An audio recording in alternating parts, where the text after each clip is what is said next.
It's Monday, January 20th, 2025. I am at Joel Pearl or at thejoelpearl.com on Blue Sky. I'm getting used to redoing that whole thing. But welcome to In the Weeds. As always, it's time to get in the weeds. See, I completely messed up my entire flow. It's done. It's over. The week has been ruined. I don't know what to do. I believed. Now I don't believe.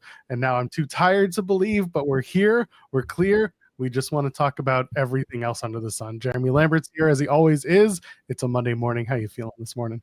Are you okay? I know I ask that a lot, but are you okay? I'm not. I went to bed late. I woke up early.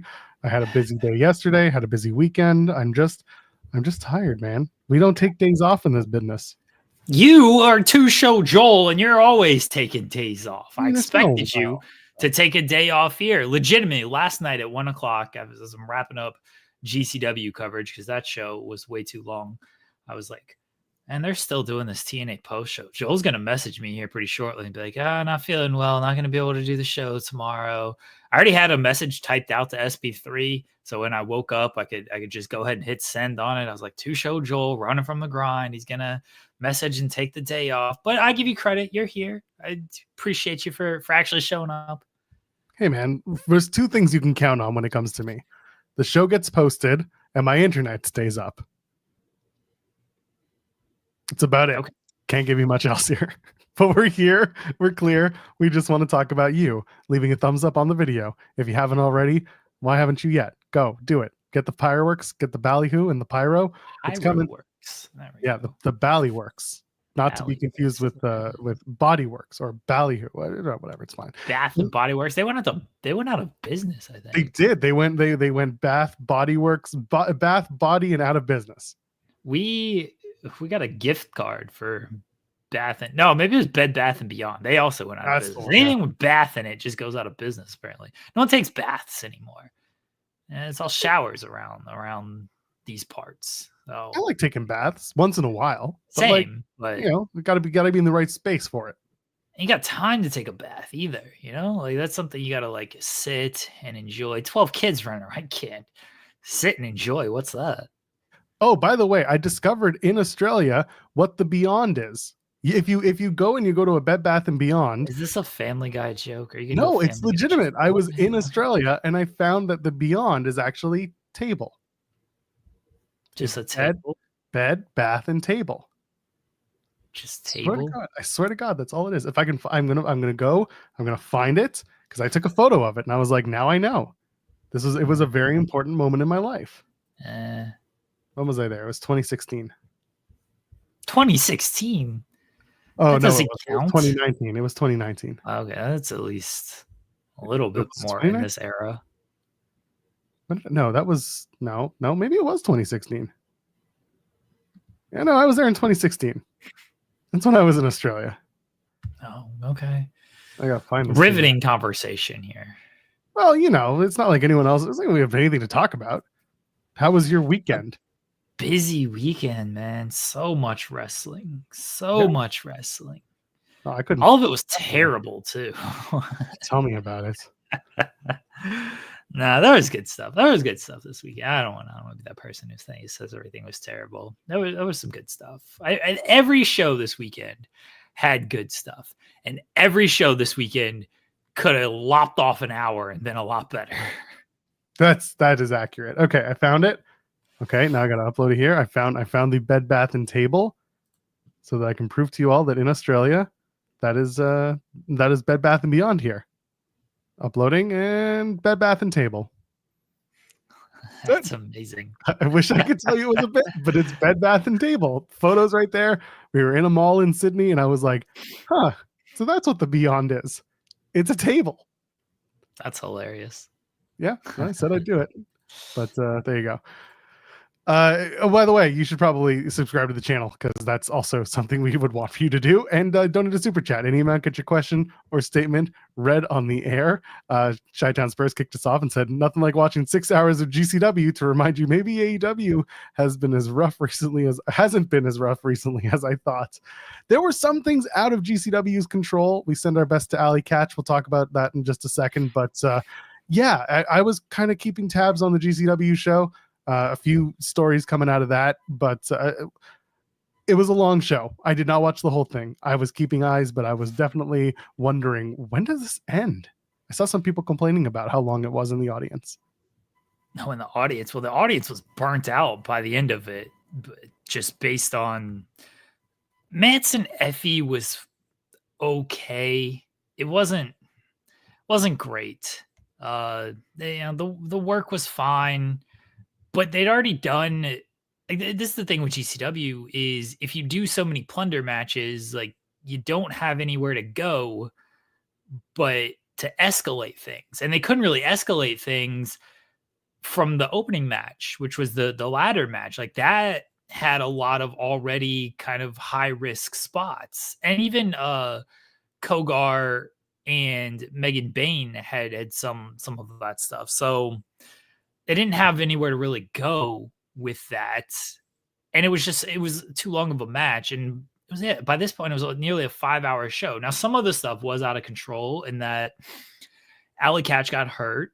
We send the best to her. There's a GoFundMe set up for her. It's Steph DeLander said she broke her leg in 2 places, which it looked rough. It looked very bad. So they had to delay the show because they didn't have a second ambulance.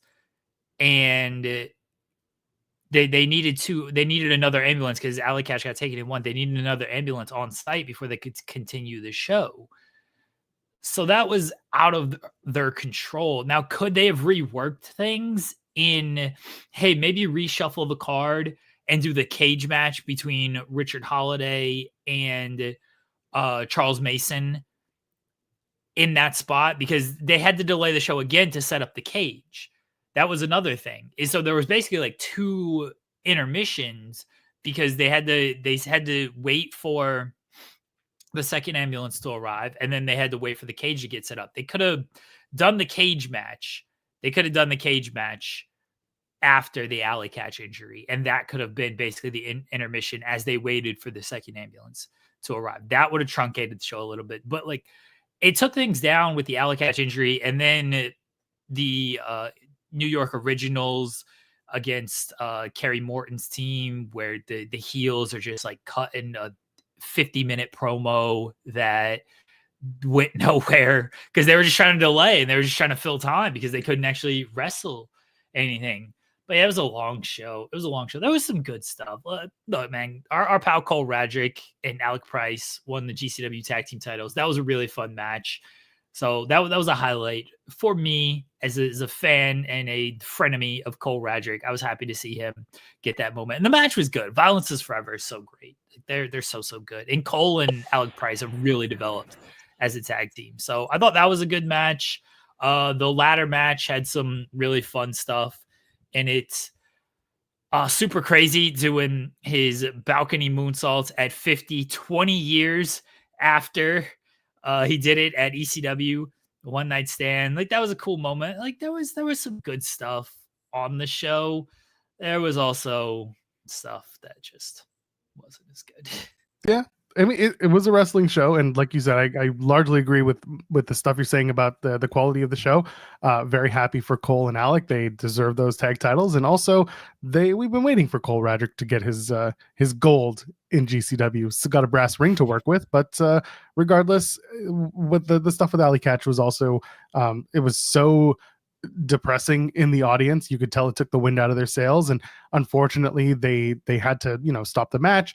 They had to figure out a way to kind of keep the momentum up, but it was difficult. So they send out Mance Warner, and Mance grabs EFFY. They try to do a bit, and it's tough because someone that you like and someone that is injured, and not only is it tough for the performers to have to keep the show going, but it's also tough for the fans to try to keep focus. And like you said, they also are waiting for this second ambulance because the nice act dictates that you need the coverage, and if you don't have it, well, you got to stop until it comes. So it's tough. You don't wish that upon anyone, and it just kind of messed with the formatting and with the flow of the show. And there were also, like you said, breaking down the cage and cleaning up after matches leads to extra time being added to promos and just sit around time. And I was sitting with SP3 on the True Heel Heat channel doing a watch along of both the TNA pay-per-view and GCW, and like we kept talking about what was going on the GCW show and being like, oh, that's right, there's downtime because of this. And one of us on the watch along would be like, oh, that's right, because they have to do this. It was a flow thing, and it's really tough to get that flow when everything gets messed up and you have to wait for other stuff and your show goes until after 1 o'clock. That's tough, but it happened. It was about 1. I don't want to say it went till after 1. It ended at about 1 o'clock. I'm not gonna again go too far and be like, oh, it was 1 o'clock. I posted the GCW championship changes hands at 12:36. So let's say it ended at about 12:30. So the show ended at about 12:30. Well, regardless, it felt like it went to 1. Yeah, there was enough sitting around that it made things a little difficult. But I'm sure in a lot of ways, Brett and GCW are happy with how things went. They were excited for the night, and it seems like they had a mostly good showing.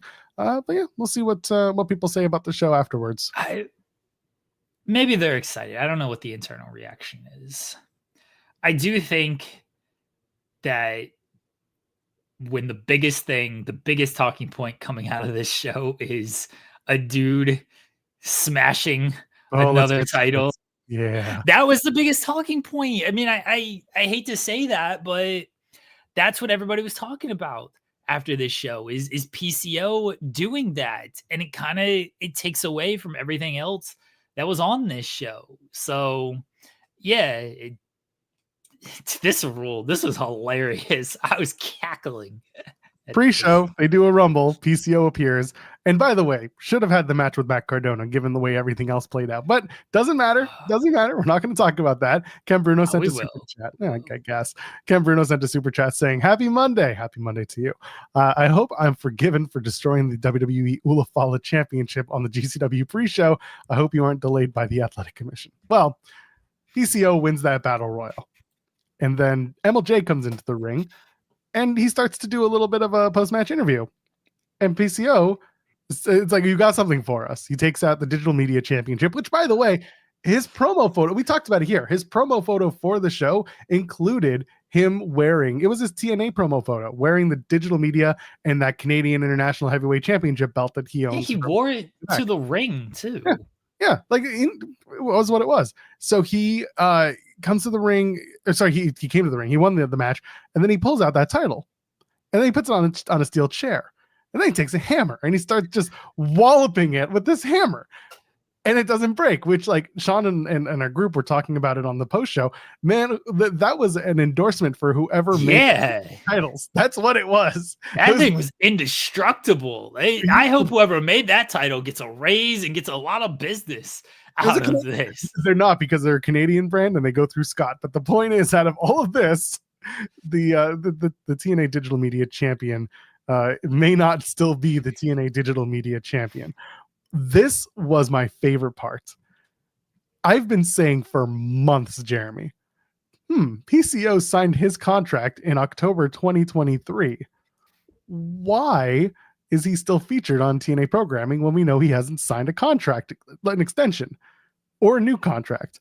Well, we just found out what happens when you kind of wait and hope that loyalty goes above all else. Turns out there was no loyalty to TNA. It was just another day in paradise, as PCO gets the microphone, starts talking a whole lot of shit. Starts talking about biggest gates, talking about, all these people came to see me in Montreal. This is how they treat me. Da, da, da. And MLJ's like, give me the mic.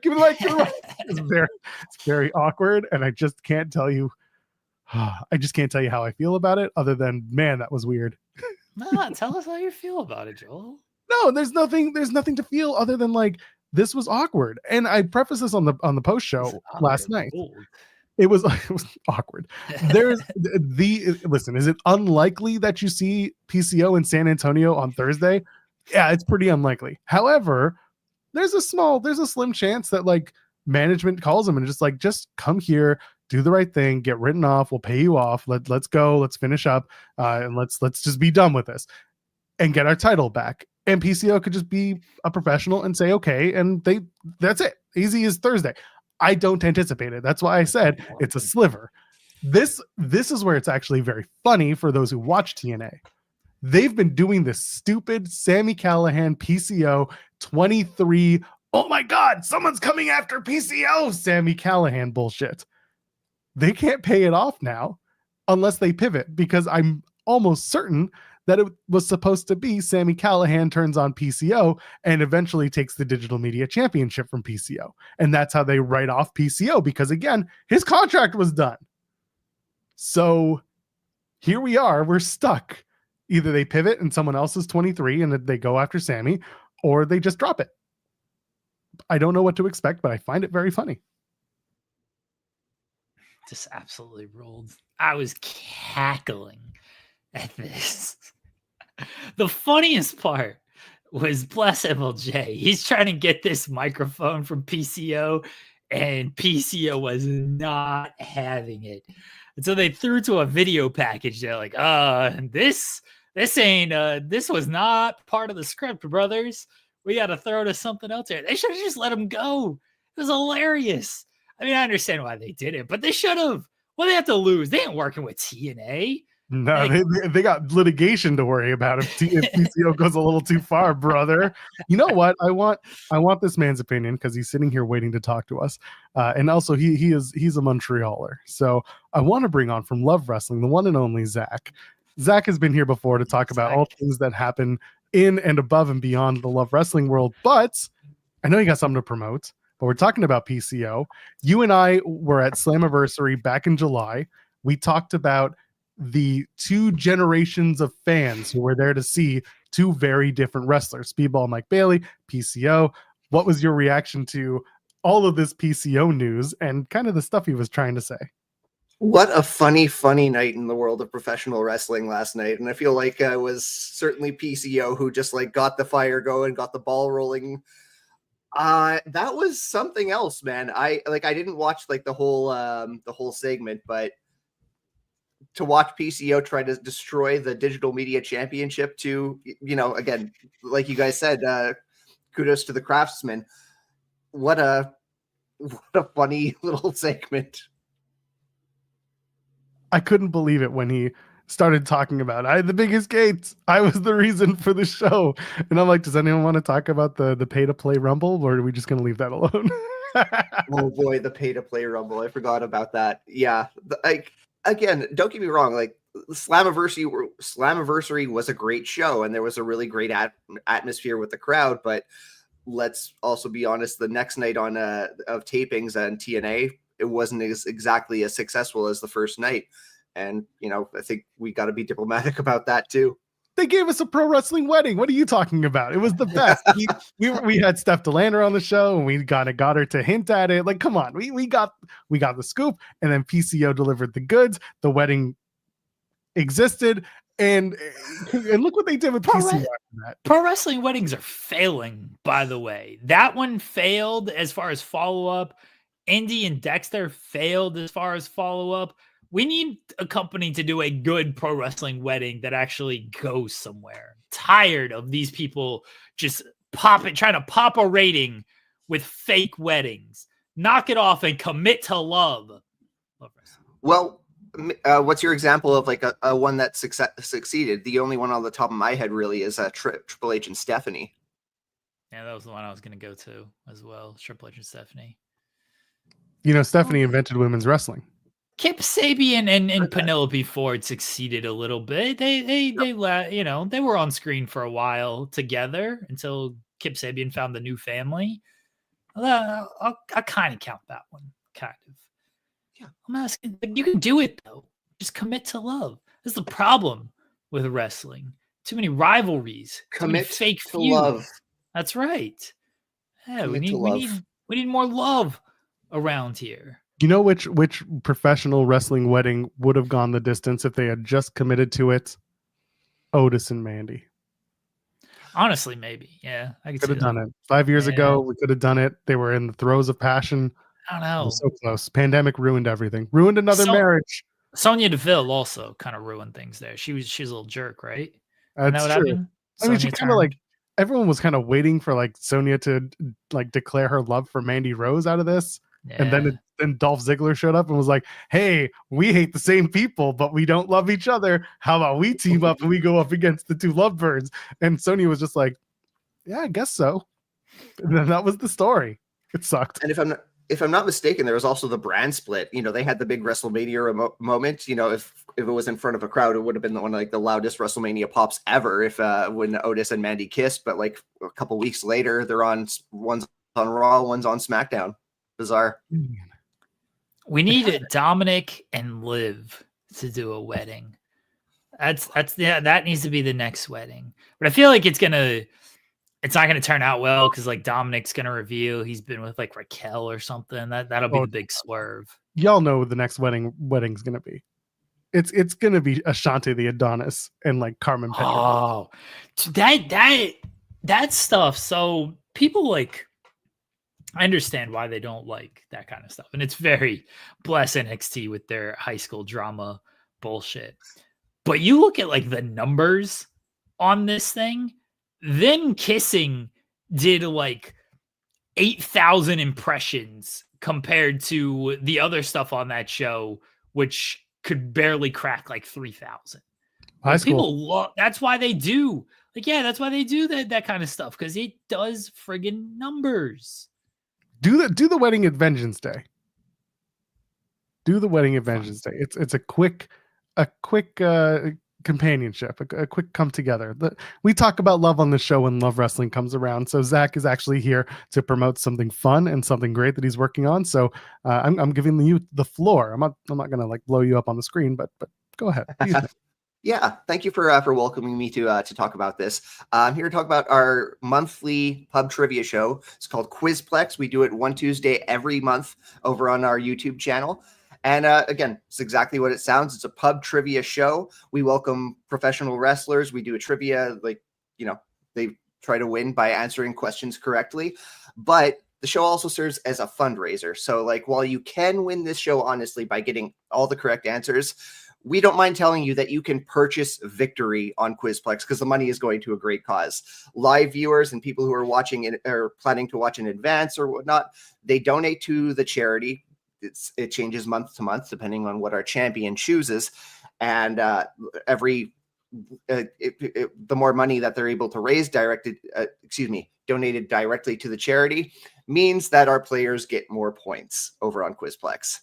This month, our returning champion, Little Mean Kathleen, who, again, she's won a lot of games. Little Mean Kathleen is on something of a Quizplex victory roll the past year or so, but she doesn't get many correct answers, but she raises a lot of good money for really great causes. And this month, we're hoping it's no different. We're raising money for the California Community Foundation, raising money helping with wildfire relief over in Los Angeles.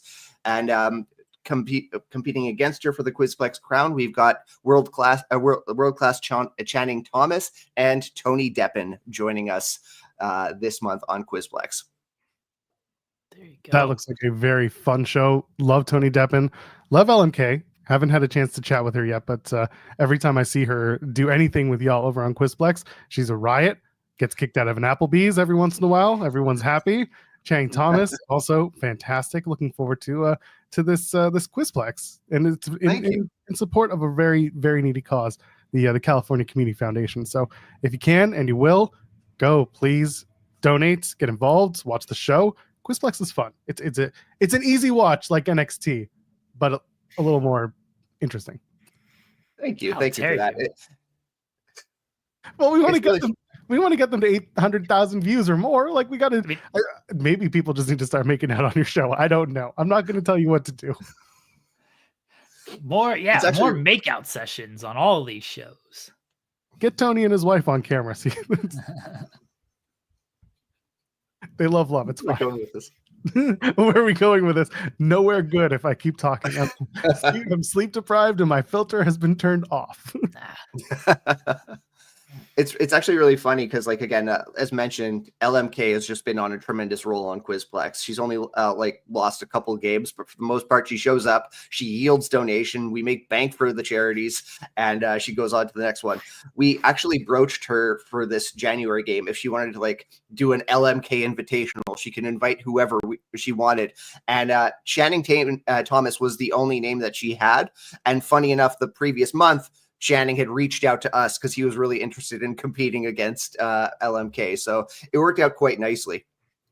That's fantastic. I know you keep saying Channing Tatum, and then you become Channing Thomas. I need you to eventually just do Channing Tatum. Just falsely advertise until you get there. I apologize to Channing Thomas. I too, like Joel, I'm a little underslept, and I will be better rested come Quizplex tomorrow night after NXT. Go check it out. Tatum's not up to anything, right? Like he doesn't do anything nowadays, does he? Yeah. What's he gonna do? He can take an hour, do a quiz show about professional wrestling. Why not? If Channing Tatum wants to join us, if he wants to join us on Quizplex, the door is always open. We'll make it a 4-player game, and raise money for wildfires, wildfire relief. Everybody, go tweet Channing Tatum. He's not very active. Did you check? Yeah, I did. At Channing Tatum. He hasn't tweeted since October, so that's a problem. No replies either. My God, you might have to Instagram DM him. I don't know if he's a little more active there. Let's see, Instagram. Is he on Blue Sky? Instagram is the same thing. October. So Channing Tatum 1. I'm pretty sure these are not real. No. Over on Blue Sky. Yeah. Sorry, go ahead. My favorite part of Blue Sky right now so far is MVP and the revelation that he's like an absolute hardcore kid. Yeah. That's delightful. He loves two things: hardcore music and Steely Dan. Yeah. It's wild. This dude, like, you think he's gonna be like hardcore hip hop rap. He's doing, Hurt Syndicate. We hurt people, and all of a sudden he's like, nah, dude, Steely Dan rules. And you're like, you're what now? Okay, yacht rock band, let's go. Absolutely my favorite part of Blue Sky right now. Absolutely. Hey, my favorite part of Blue Sky is Love Wrestling and Zach. Go follow them. Plug the stuff one more time, and then I'm going to let you go to live your life. Thank you very much. Of course, you can follow me on Blue Sky at smartmouth.bsky.social. Follow at lovewrestlingca.bsky.social. Love Wrestling is also on all the other social media platforms that you can think of, so be sure to follow us over there. And of course, please join us tomorrow on Quizplex. We've got Channing Thomas, we've got Tony Deppen, and we've got the reigning Quizplex champion, Little Mean Kathleen. We are raising money for the California Community Foundation. If you make donations directly to the charity, send us a screenshot. Every $5 that you donate will buy 100 points for the player of your choosing. So just screenshot your donations, black out any sensitive information, send it our way, and we'll make sure that the player of your choice gets the points going into tomorrow's game. Looking forward to that. Go check it out. Again, Tuesday after NXT over on Love Wrestling's YouTube channel. And of course, if you're here, who's doing this? Who's running this? Oh, that'd be Spencer. Oh, that's true. So MVP and I are essentially the same person. That sounds exactly like something Spencer Love would say. But that's true. We want Jillian Jacobs on the show. She is like a noted wrestling fan, and she knows her stuff. That would be an amazing episode of Quizplex. Crossover appeal. I'm into it. Get it? Got it? Get into it. Zach, thank you so much for hanging out with us this morning. Thanks, Zach. Joel, Jeremy, thank you very much. Cheers, buddy. Take care. Bye. Is he going to let himself off? Yeah. I'm going to do it. What's he going to do? Come back? He can't. Not like this, at least. Thanks again to Zach and Love Wrestling, folks. Go check out Quizplex. It's a fun show for a worthwhile cause. Jeremy and I have done some bits on it. Submitted some questions to it. Do you remember your question? Yes, it was who guest starred on How I Met Your Mother? What professional wrestler guest starred in How I Met Your Mother? Stacy Keibler. Yep, that was the answer. There we go. And mine was about which Jewish wrestler was on the Man Show to celebrate Hanukkah. That's a little on brand, right? Very much so. Not only that, everyone on the show got the answer wrong. Marco Stunt thought it was MJF.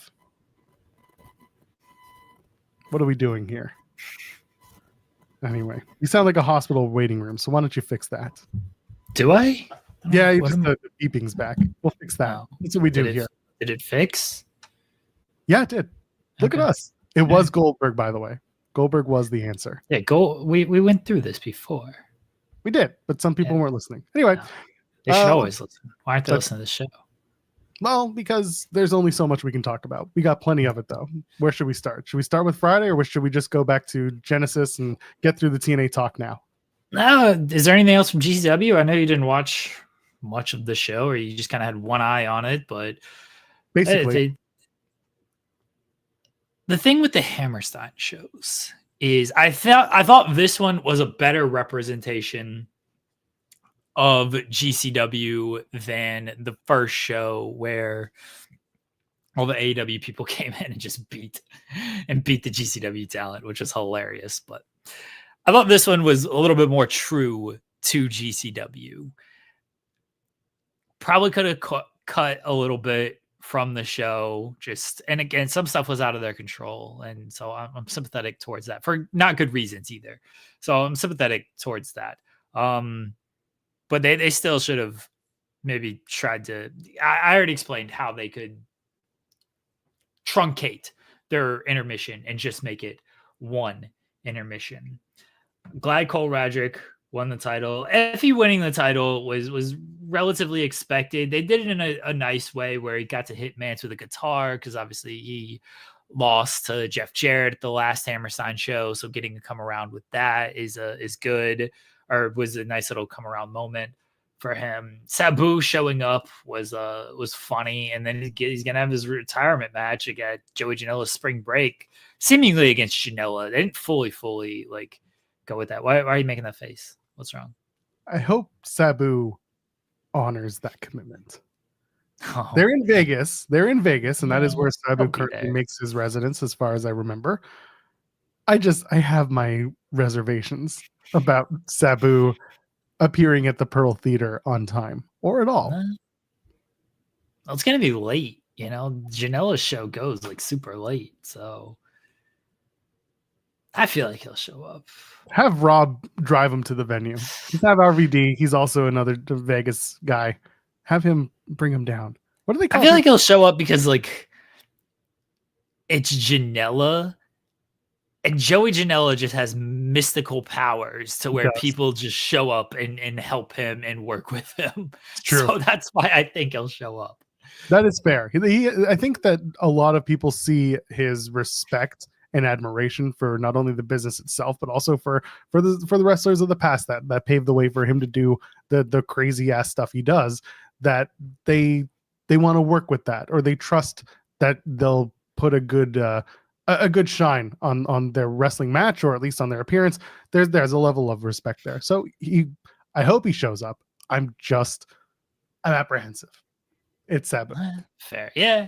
I understand that, but I think he'll show up. The Cardona Open Challenge. Ruled. Fantastic. 10 out of 10. No notes. Totally just exactly. The Microman spot was the best part. The Microman spot was hilarious. Tommy Invincible. That didn't work, brother.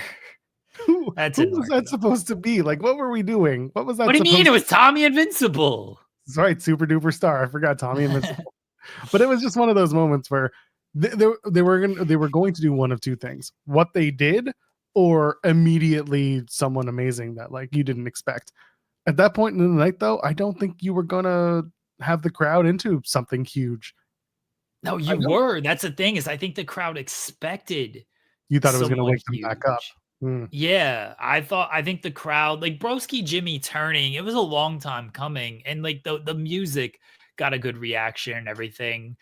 But the way they did the double fake out, I don't actually think helped with it. I think it actually would have gone better if they didn't do the double fake out, if they just did the Broski Jimmy turn. Because when you do the double fake out, you anticipate, someone big is now going to answer this challenge. And if it's just Broski Jimmy turning, which is fine, I don't think you needed to build it up with a double fake out. You probably could have put that on earlier in the show as well, if that was the big thing. If it was just Broski Jimmy turning, you probably could have put that on earlier, because I think the crowd at that point in the show, I think they were expecting someone big. I think they were expecting someone from WWE or AEW. And I know there was no disillusion of that. They never advertised anybody like that, but I think that's what everyone was sort of anticipating when Cardona is doing media and calling out John Cena and saying that the match fell through like 8 different matches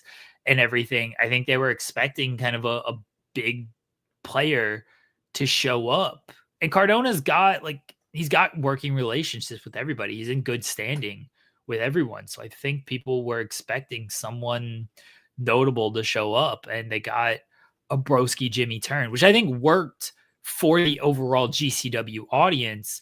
I just don't think that was when they should have done it. It did look like, a lot of people were just turning their backs and I guess leaving. Like when Tommy Invincible came out, like it was a turnoff for that crowd at that time. Yeah, it was late at that point. They had been there for a while. Crowd was just kind of over it.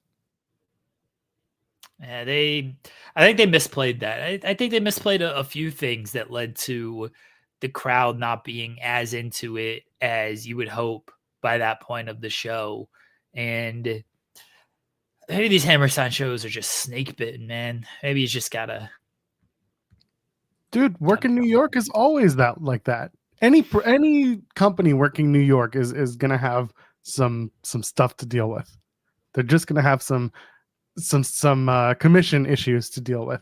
Is Cardona announced for any more GCW shows as of right now? I can check. I was just scrolling his Twitter while we were kind of talking about it, and I don't see him booked for anything GCW related. I'm wondering if maybe that was the start of his wind down. To what, I don't know. Could be just taking time off, because sometimes people just need a break. He's got a lot of other stuff on the go, but I wouldn't. I just kind of wondered, this might be the beginning of Matt Cardona taking a break or moving on to something else. Never mind. That's January.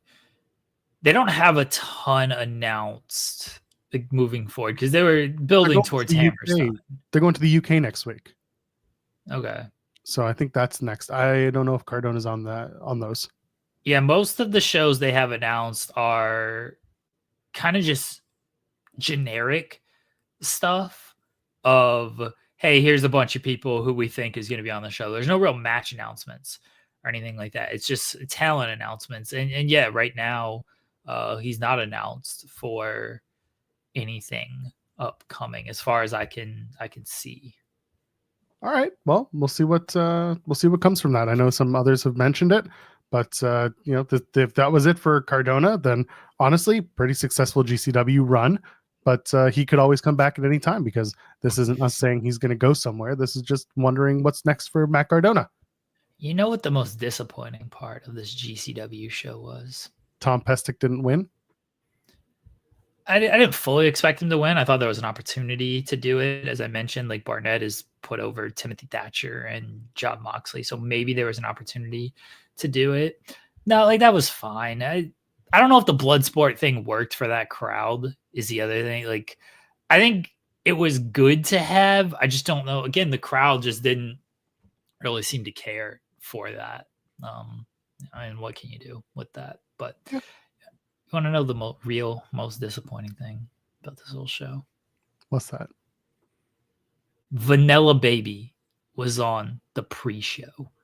What are we doing when the most over guy in the company is on the pre-show?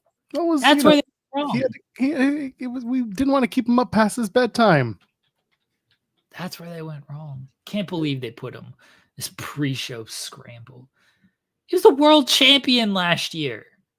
And put him on the pre. You couldn't do anything better with Blake Christian, the most hated guy in the company. Terrible GCW.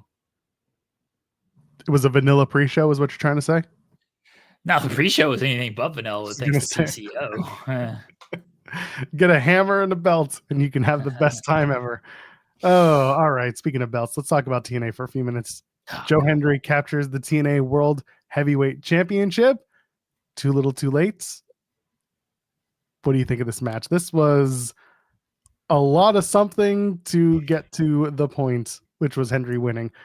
Felt a little, it's kind of there. They could have just done this months ago, like they should have with Joe Hendry. Instead, they did the same match that they did at Bound for Glory, except this time JBL helped Hendry instead of Nick Nemeth. But it was largely the same format.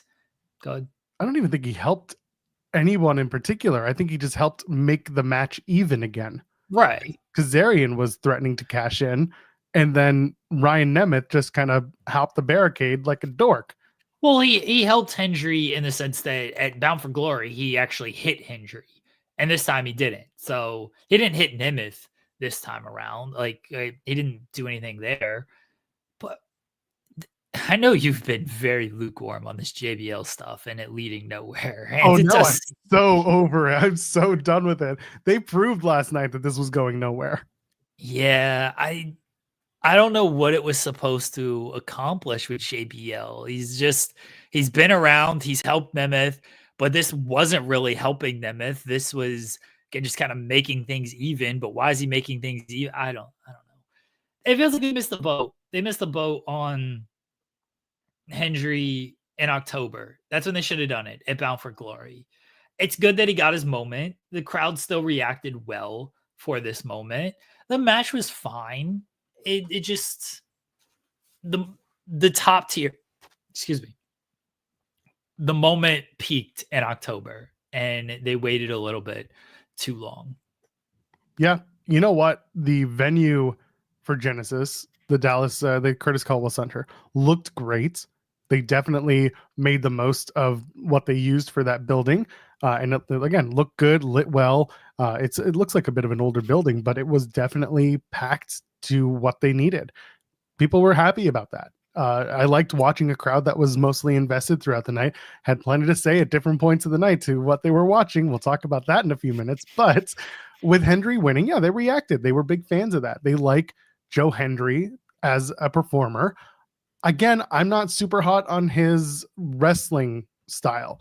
I said on the True Heel Heat watch along, I said this felt like a SmackDown 09 match. Like this felt like you were watching a basic, like I think I actually called it a WWF Superstars main event match, because the beginning of the match was just move, but like trading off on nothing. And it was all in service of, when does JBL show up? Or when does the tomfoolery start?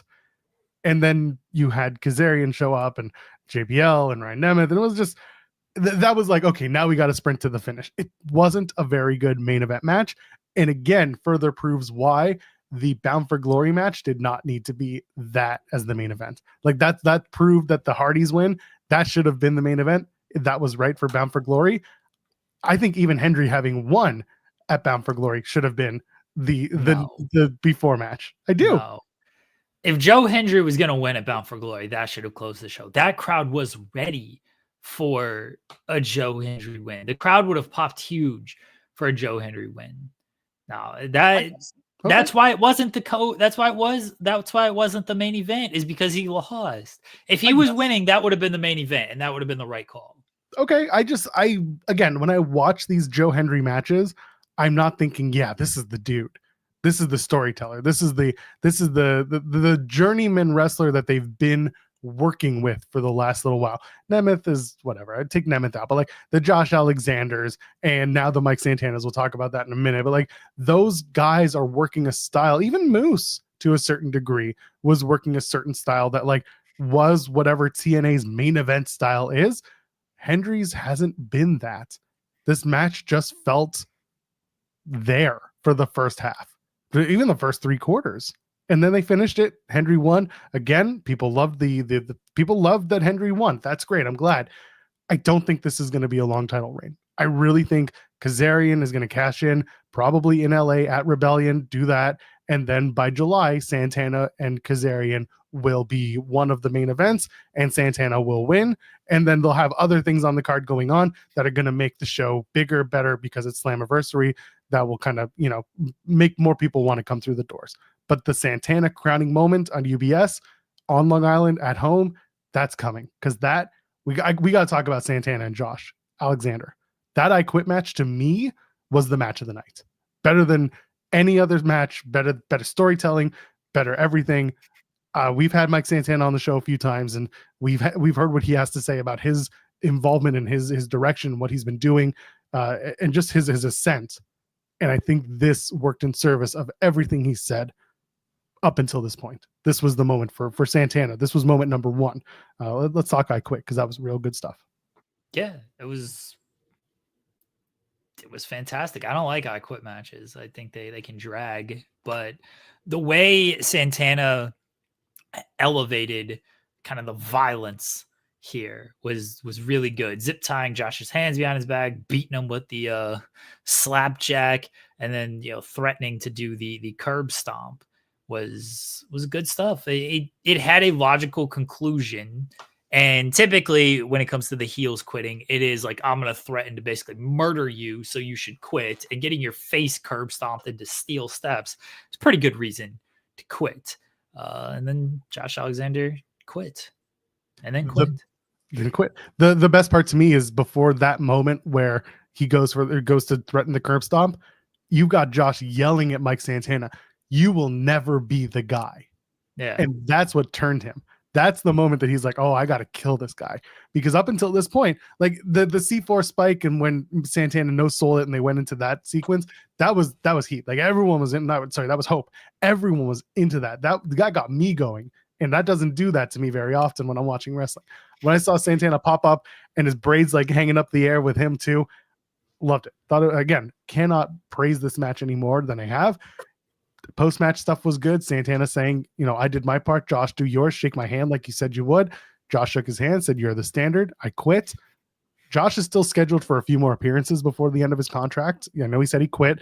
They did a backstager where Santino Marella said, "You got to be on the show on Thursday. We'll deal with you then." So Josh will be on the show Thursday to address his future, quote unquote. And it might be as easy as Sinner and Saint turn on him, or he bequeaths Sinner and Saint to somebody else, because I think that would be very funny. I didn't love Alexander quitting TNA after this. He's a heel. Yeah. He's been defeated. He's no longer the standard. Where can he go from here but down? This is it.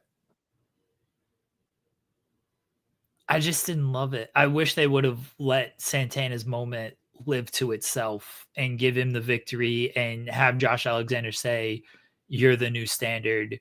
You made me quit." And then that be that. And then you could have probably just done what they're going to do on Thursday anyway and have Alexander quit there, and then have Santino be like, "No, you're contractually obligated, blah, blah, blah," whatever they're going to do on Thursday. It just felt like you could have let Santana's moment breathe a little bit instead of making it, because that's what it turned out to be, is it made it more about Josh Alexander quitting TNA than Mike Santana forcing Alexander to quit and Mike Santana being the guy. So that's why I didn't fully love it. Now, if they spin it in Mike Santana made Alexander quit TNA, that's one thing to do, but in the moment, it became too much about Alexander quitting TNA. Yeah, that's fair. I think the Santana stuff is going to kind of build slowly again. This is you're going to have to do this for the next 6 months to get him into that top guy, we're ready to do it role. I don't know who he goes after next, but with Josh, I would love to see them, because they're taping, they're live on Thursday. They're taping on the 24th for a few weeks of content. I would love to see it that Josh's last day at the company, the last taped episode for him is the 13th of February. And then NXT teases, we have the hottest new signing appearing at Vengeance Day, and it's Josh Alexander. And he just walks out 2 days after his, quote, last TNA appearance. I think that would be very funny. And then watch Ethan Page just be like, "Oh, not this guy. God damn it." There's a story in that. I don't know if it's going to happen. We don't know what's going on with Josh once he's done. But he'll be on the show on Thursday. And it's a live show on Thursday too, which is we'll see how they do that. Yeah, I don't know where Josh might. The fact that he said that he was like kind of not doing indies anymore, everyone's obviously pointing to WWE NXT. It's probably where he ends up. He's not free until February 15th, which is Vengeance Day, right? So yeah, theoretically he could show up there. Maybe he's going to be in Australia. We got flights for Josh Alexander. Can we check his flight schedule, see if he's going to be in Australia on February 15th? I don't know if he'll be flying out of Toronto or if he'll be flying out of Orlando. So okay, let's get it. That's what they do in the NBA. They do like the flight tracker. Like, oh, Kawhi Leonard, he took a flight to Los Angeles. I don't think he's still in Toronto. I don't think he has a jet at his disposal. Why not? He can't get the TNA jet, the More jet. The More jet was repossessed. It's now the Ariel Smear jet. the Dixie Mobile. Can we get tracking on that? That's right, the Dixie Mobile. It looks like the Oscar Mayer Wiener hot dog, but it's with Dixie's face on the front. This is the first thing I envision. Oh man, I feel like we should be able to get some tracking on this to see where Josh Alexander is gonna end up on February 15th. That's one thing that like wrestling needs more of is like the secret meetings and like the reporting on that. We can't do secret meetings. Remember what happened last time we uncovered there was a secret meeting? Do you remember what the outcome of that was? Is that Punk? No, it's this. Oh, right. Oh. Yeah. We can't. Yeah, that ruled though. Did it rule? Well, I mean, it gave us water. No, that was awesome. It didn't go anywhere. Like, that's what we need with these free agents. It didn't go anywhere yet, Jeremy Lambert. That's what we need with these free agents, though. Is we need them like, the Shohei Ohtani saga, that ruled. That was fantastic. That's what we need in wrestling. We need like Josh Alexander and Sean's reporting, oh, Josh Alexander had a meeting with WWE today. Josh Alexander is very intrigued, use some Woj terminology, is very intrigued by what WWE has to offer. Oh, Josh Alexander had a meeting with AEW. Mike Johnson's reporting. AEW is enamored with what Josh Alexander brings to the table. That's kind of stuff that we need. Josh Alexander's scheduled to meet with GCW via Zoom on Thursday. GCW is reportedly willing to make him the highest paid wrestler in GCW history. They're going to double what they used to pay Nick Gage. They promised him, headlining all types of events. They promised to run more shows in Canada centered around Josh Alexander. This is kind of stuff that we need. PowerPoint presentations. WWE put together a great PowerPoint presentation with Josh Alexander, highlighting their 6-step program to make Josh Alexander the face of NXT and how they would incorporate him into their offensive system. And then we need like the people tweet, like Ethan Page tweets after the meeting of like, God is good. And people are like, oh my God, was Ethan Page part of the Josh Alexander meeting? Oh no. That's a big person to bring into the meeting. What's going to happen there? This is good shit right here. Come on, wrestling, get it together. And then you got Tokyo Sport just being like, for the first time ever, hell yeah, Josh Alexander is being talked about for a joint TNA Noah New Japan Pro Wrestling DDT joint contract. We've never seen this before, but that's what we've heard is going to happen. And everyone's just like, oh, Tokyo Sport, they know their stuff. That's true. Tanahashi posts a picture of with Alexander, and he's like, had a great chat today. It's him and Alexander. They're doing the Triple H point and everything. This would be good. Come on. We need more of this in wrestling. It's too boring. Oh man. Free agency's boring. Will Chisholm's pointing out, it's kind of like what happened with Motor City Machine Guns. We all thought they were, he says SEW, which is sports entertainment wrestling, but no, AEW bound. But then they went to WWE. I didn't know where they were going. And I know that there was a lot of reporting about AEW and, they had done the one shot with AEW before, but I don't know. It was surprising when they went to WWE for a lot of people, but it was kind of like that. One outlet says this place, another outlet said this place. Things change. I would love to see that with Josh too. Be very fun. Yeah, but we needed more of the companies leaning into it. That's where like the reporting with Motor City was relatively consistent, and people tried to figure out where they were gonna go, but the companies didn't lean into it enough. That's where we needed it. You need, but I guess because they'd already figured out that they were signing with WWE, that AEW didn't have a reason to do it. But we need more of that. Come on, Tony's used to this with NFL and free agency and stuff. We need one. It rolled. Wrestlers should do this. Leave a thumbs up on the video. They should leave a thumbs up. Thank you. Do that. Yeah. There was when the Thunder were gonna potentially sign Rudy Gay, and they were courting him.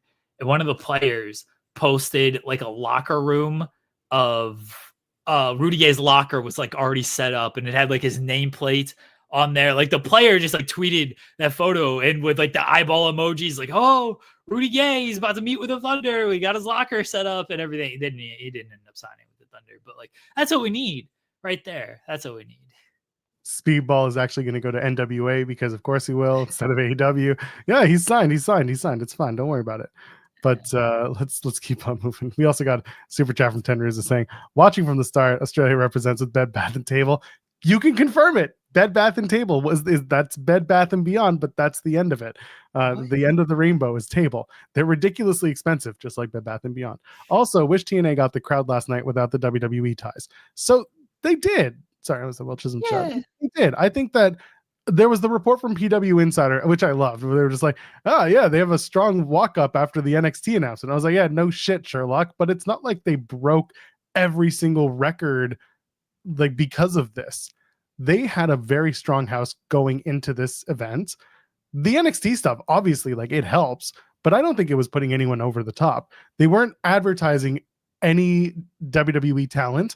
They just said, P.S. NXT will be in the house, whatever that means. Which, like, I think for hardcore fans, imagination runs wild, or not even hardcore, but just certain fans, the imagination runs wild. Like, we're going to see, Trick's going to be there, and Ethan Page is going to be there, and oh my God, the North reunion. Some people's minds went wild, but I didn't really expect much more than what we got. I think it helped the awareness more than anything. I don't necessarily think it did help like with intrigue and people being like, oh man, this person might show up or that person might show up. But I think the biggest thing was just the awareness, because WWE has obviously a larger reach than TNA. So if WWE people, Triple H was tweeting about it, and the NXT account was tweeting about it, wrestlers were obviously tweeting about it. Like it brought more awareness to it. That's pretty undeniable, I think. I don't know if people necessarily bought the show thinking, oh, I might see this person show up or that person show up. If they did, then, I hope they got their money's worth and I hope they felt satisfied out of it. But I think it just helped people who may not have known there's this TNA show, like, oh, there's this TNA show. There's a wrestling show on Sunday night. Maybe I'll check this out and give it a whirl. And maybe their expectation was, ooh, I hope this person shows up or that person shows up. But I think they may have just looked at it and be like, you know what? Maybe I've heard of a couple of these people. I'll give this a shot. And if that's largely what it is about too, is bringing the awareness to the TNA brand. And that's how TNA benefits from this partnership. Look, you got Cora Jade, who has been a featured person on television since her return. You got the NXT tag team champions. You got Fraxium there. They're going to do an NXT title match on Thursday. Fraxium, they've, again, featured people who are on television weekly. Say what you will about, oh, maybe they're not the biggest stars on NXT. In the tag team division, they've been the best booked tag team in WWE for the past year or so now. How dare you disrespect Ashante the Adonis coming out and having a match? Having the first match. Yeah, you know what? They they put over Jake something on that. That was good to see. At least they gave, for all the people complaining about, oh, they never give TNA any wins. They gave him the win. Yes, I hate the Cora Jade thing, by the way. I will keep doing it to make fun of her. Why are you beefing with Cora Jade? I hate that. I hate I'm hardcore, but I'm crying. I'm emo. Is that what she's doing? I don't know what she thinks she's supposed. I'm gonna shake it off, but I'm not Taylor Swift. It's awful. It's so bad. She was great. You know when she was great? When she had hardcore matches as Elena Black. That's when she was great. She's got a lot to prove again. I know that she was injured, and I hope that she has a great career, but I can't deal with the hardcore crying thing. It's so stupid. Joel's got heat with Cora Jade, apparently. Wouldn't be the first person. Anyway, everyone put that out there. Report that. I love Ariana Grace coming out and continuing the shtick of my best friends. That has always been my favorite. When she comes out and everyone in NXT is her best friend when she shows up. It's the best. This was fine. I'm glad to see that they did some crossover. I think Fraxium being like the biggest current stars for NXT to make that appearance, that was good. That was fun. But I see that chat telling me stop being a hater. You are being a hater on the Cora Jade here. It's just corny. It's so stupid. She was doing it to Masha on Tuesday, and that was when it really set me off. It was so stupid. You have way too much hate for this. This is so irrational. It's hilarious to me. That and sexy finger biting. Those are the two. Those are the two I hate. You'll never get me to hate on sexy finger biting. Oh, I'm aware. Never. After the revelations from last week. Both unexpected and unsurprised. Emo crying is I mean, it's not really hardcore emo crying. Is this what we're calling this? I guess so. I guess hardcore emo crying. What a hater Joel is. Are you taking notes to make this into a short? No, I'm not taking notes to make this into shorts. He says with his phone in the air. I would put some foresight on this show that I typically don't have, so no. That is fair. Usually after the show, you're like, so what's a short? Yeah. Senior nerd saying I'm speaking the truth, y'all can't take it. Oh man. It's good stuff. It's not Diet Pepsi, it's Haterade. No, let's talk about the Haterade. Jordan Grace's last match in TNA was actually very good, to the surprise of no one. The wrestling was very good. The reaction from the crowd was even better. Jeremy Lambert, did you expect it? Did you expect the boos? Did you expect the chants? Yes. Did you expect the crowd in Dallas, Texas to be chanting, "She's a racist"? That I did not expect. I expected boos. Like, she's a heel, right? Like, you're gonna get boos. I even expected like the "fuck you Tessa" chants. Like, Solo gets "fuck you Solo" chants. Like, we can do some "fuck you Tessa" chants. Texas chanting "she's a racist." Not all Texas. Not all Texans, I guess. Hashtag not all Texans. Texas. No, I did not expect that. I didn't. Why would you expect that? I mean, I guess I understand why you would, but I didn't expect it. That's what she got. We all knew Tessa was going to win. I think that was the other thing, is most people figured Tessa was going to win because Jordan is done and is moving on. So you figured Tessa was going to win. This is why, yeah, I expected like the "fuck you" Tessa chants and the boos and everything, but I did not expect "she's a racist" chant. Impressive. Felt good, bruh. Sean was on the post show on last night, and I think we all kind of agreed. Nobody said Tessa Blanchard can't work. You and I talked about this. She's a really good wrestler. She proved it last night that she can put on a great match. She's a great worker. The problem continues to be she will not take accountability for all the things that she is accused to have done. And there's been no attempt. And when the opportunity has been given, it has not been taken. This continues on. And I'm not saying that she should be absolved, that she should, say something and then be absolved of all issue. No, I think accountability is important. I think that it's something that would actually make a lot more people understand that it's okay to mess up as long as you prove that you are doing more or doing better and not acting the same way that you were accused to have acted before. But she's made no amends. She's made no attempts.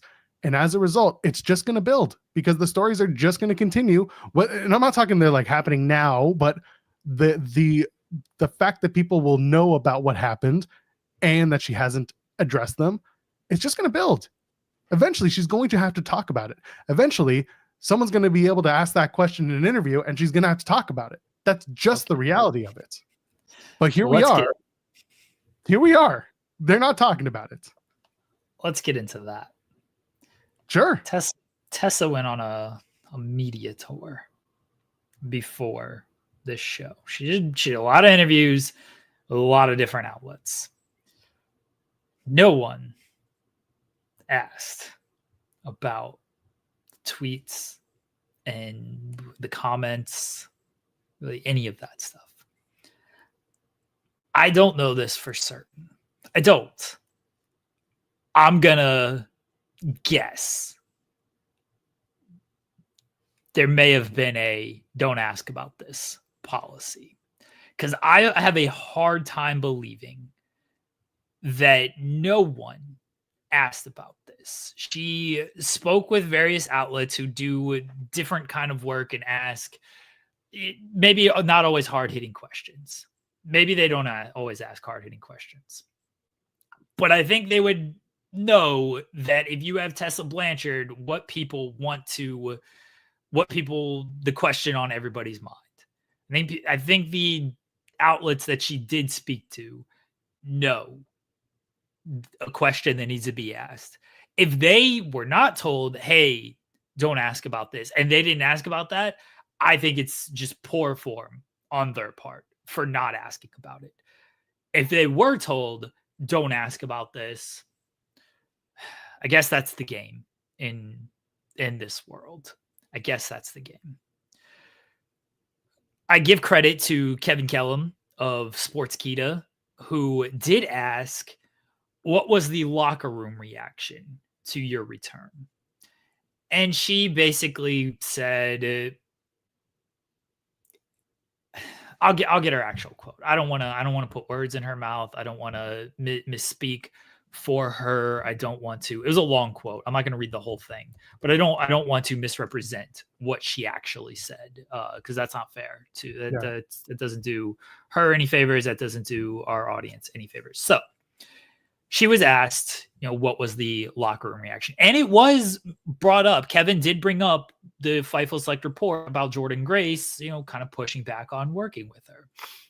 Tessa said, I'm going to kind of skip around a little bit. You're not going to lose the general idea of her words, though.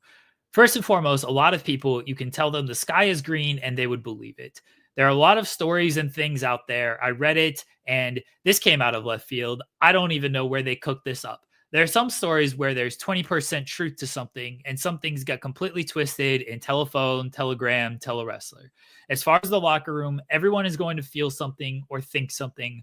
A lot of people were fed a story from someone who is no longer with the company that is completely not true and completely manipulated into something that it wasn't. Now, the conversations that I need to have or feel I need to have, I'm having them. There are a lot of one-sided things out in public, and my side has never been told. My side has never really been shared with a lot of these people. When I left wrestling around 3 years, then she talks about leaving wrestling and her mental state and stepping away and trying to find herself and everything. As far as the locker room, there are a lot of people who have never had an experience with me. It's a whole different company now. And this was around 4 or 5 years ago that I was even in Impact. You're not the same person you were 2 months ago, a year ago, and all of these people are going to have to relearn who Tessa Blanchard is. I'm okay with that. I'm no stranger to hard work. I've always said that my last name doesn't do anything for me, because once you get in the ring, it doesn't take bumps for you. It doesn't drive the miles for you. It doesn't pay the bills for you. She talks about her training. I've had to make new friends, redefine who Tessa Blanchard is. Hard work doesn't scare me. Hard work doesn't scare me. Starting over from the ground ground and working up doesn't scare me. That might intimidate a lot of people. So if someone is intimidated, it's easier to villainize a person. That's okay with me. Whatever you or anyone else thinks about me, that has everything to do with you, but nothing to do with me. That was her answer when Rehearsed. asked. What? We're very rehearsed. I mean, sorry, I'm putting it out there. It's very rehearsed because I've said it a million times. If only there was some form of media in which a social platform could give you the opportunity to explain what happened. She also says, for anyone in the locker room, any fans who want to judge me or think that they know me or know the truth about a certain situation, that quite possibly people need to look at a situation and think maybe this could have been manipulated, or every reaction has a reaction. A lot of things get turned into something it's not. For me, it's easier to let people think what they want to think than defend myself, which at the time maybe isn't the best answer. And maybe I haven't always made the right decisions, but that's the way my head was at the time. And we move on from there. It's an answer. It's an answer. She doesn't really say a whole lot. She said she was having the conversations with people she needed to have the conversations with. Maybe that's true. Maybe she had conversations with people. I don't know. I'm not in the locker room. I don't know how people felt. And she wasn't asked directly about the actual content of the allegations and accusations. Maybe the outlets just didn't ask because they didn't feel it was their place. Maybe they were told, don't ask. Not sure. But that's the answer that she gave. People are going to feel how they feel. I mean, she is right about that. They're going to feel how they feel. I don't think she's done a whole lot to make people feel a different way. And that's all that needs to be done. Sorry. No. There's been no attempt. I don't know if there's been attempts behind the scenes. If it's, then again, we don't know those conversations. We just don't. If there hasn't been attempts behind the scenes, that's the state of the locker room. That's the state of whatever Tessa feels she thinks she has to do or she wants to do. People have gone out of their way to do better when they screw up like this on a public scale. You lead a public life. That is what you're doing as a contracted professional wrestler in front of fans. You're acting, you're performing. The shit you say affects the way you live in and out of the ring. You've been called out by your peers for things that you allegedly did, and you've ignored every accusation and every allegation coming from that. And when others have been asked about it, who alleged or accused, they've maintained that no apology has been given, no conversation, no amends, no nothing has been done. The only person who's ever really talked about it was, as we talked about, La Rosa Negra, and she said, no one's apologized. I just don't want to live with hate in my heart. I have moved on. She can do what she wants with her life. That's it. And instead of being given the opportunity with literally anyone, she could pick the person and say, ask about it. Someone that Tessa trusts. I don't care. I don't care if she picks her best friend. I don't care if she picks her dad to do an interview on a podcast. I don't care. Someone needs to ask and she needs to answer. At that point, it's up to us as media, as fans, or just people who want to see wrestlers do their thing. That's when we can make the decision if it's a legitimate apology or if there's any remorse or there's any accountability taken, anything like that. Until then, someone in the chat said it, delay grats. It's going the Hulk Hogan route. Don't get caught, brother. You saw what happened in real time. You saw what happened when someone does that. They get booed out of the building in Texas. And guess where Saturday night's main event's going to be? In San Antonio, Texas. It's not going to change. It's not going to change. She has every opportunity to do better. And just being like, I'm a great wrestler. Come and watch me be a great wrestler. That's not going to work. There are plenty of great wrestlers. We watch them all the time. They're on every single wrestling television show that you can watch. You get great matches. But if you suck as a human being or your character or whatever, like if people can't look past that, you're just a person who does cool moves. You're a glorified stunt artist. And nobody remembers the stunt coordinator, the stunt artist on the movie. They remember the actor that they were doing the stunts for. And she ain't the actor right now. She's the stunt coordinator. The stunt coordinator. At best. She's the stunt woman. Prove me wrong. Go out and talk, again, have it be your dad. Have it be your best friend. I don't give a shit. Just put it out there. Figure it out. Figure out I do think there was actually an opportunity because she did do her dad's podcast. I don't know what it's called. Apologies to Magnum TA and his podcast. I do think that would have been the opportunity of just addressing it, just getting something out there and saying something, because that's a easy environment, right? Like your dad's not really going to push back on things. And then you get it out there. And then if people have questions, you should answer them, but you can just direct them to that. And there was none of that. Instead, she just did a media tour and it's like, oh, look, Tessa's back in TNA. How great is this? She's going to be facing Jordan Grace. How great is this? And it came off a little fake and disingenuous, honestly. Zeno Hour in the chat saying, how can TNA fix this self-inflicted wound? The only answer I'm going to give is piggybacking off of Jeremy's response to this media tour. If, because we, again, not 100% certain, if media outlets were told that the conversations about Tessa's past are off the table and we cannot ask about them, that needs to change. That's how you fix this wound. You let credible media ask about it and push back on it, because it's been 5 years and it's going to be a festering wound if you continue to let it sit. And that's what's happened. We spent 5 years waiting. She's had opportunities to address. Now, if they're actively going to suppress the opportunity, that's a big turnoff. We don't need that shit. That's Don Callis 2018 TNA press pass bullshit. Impact press pass. We don't need that. Just that's how you fix it.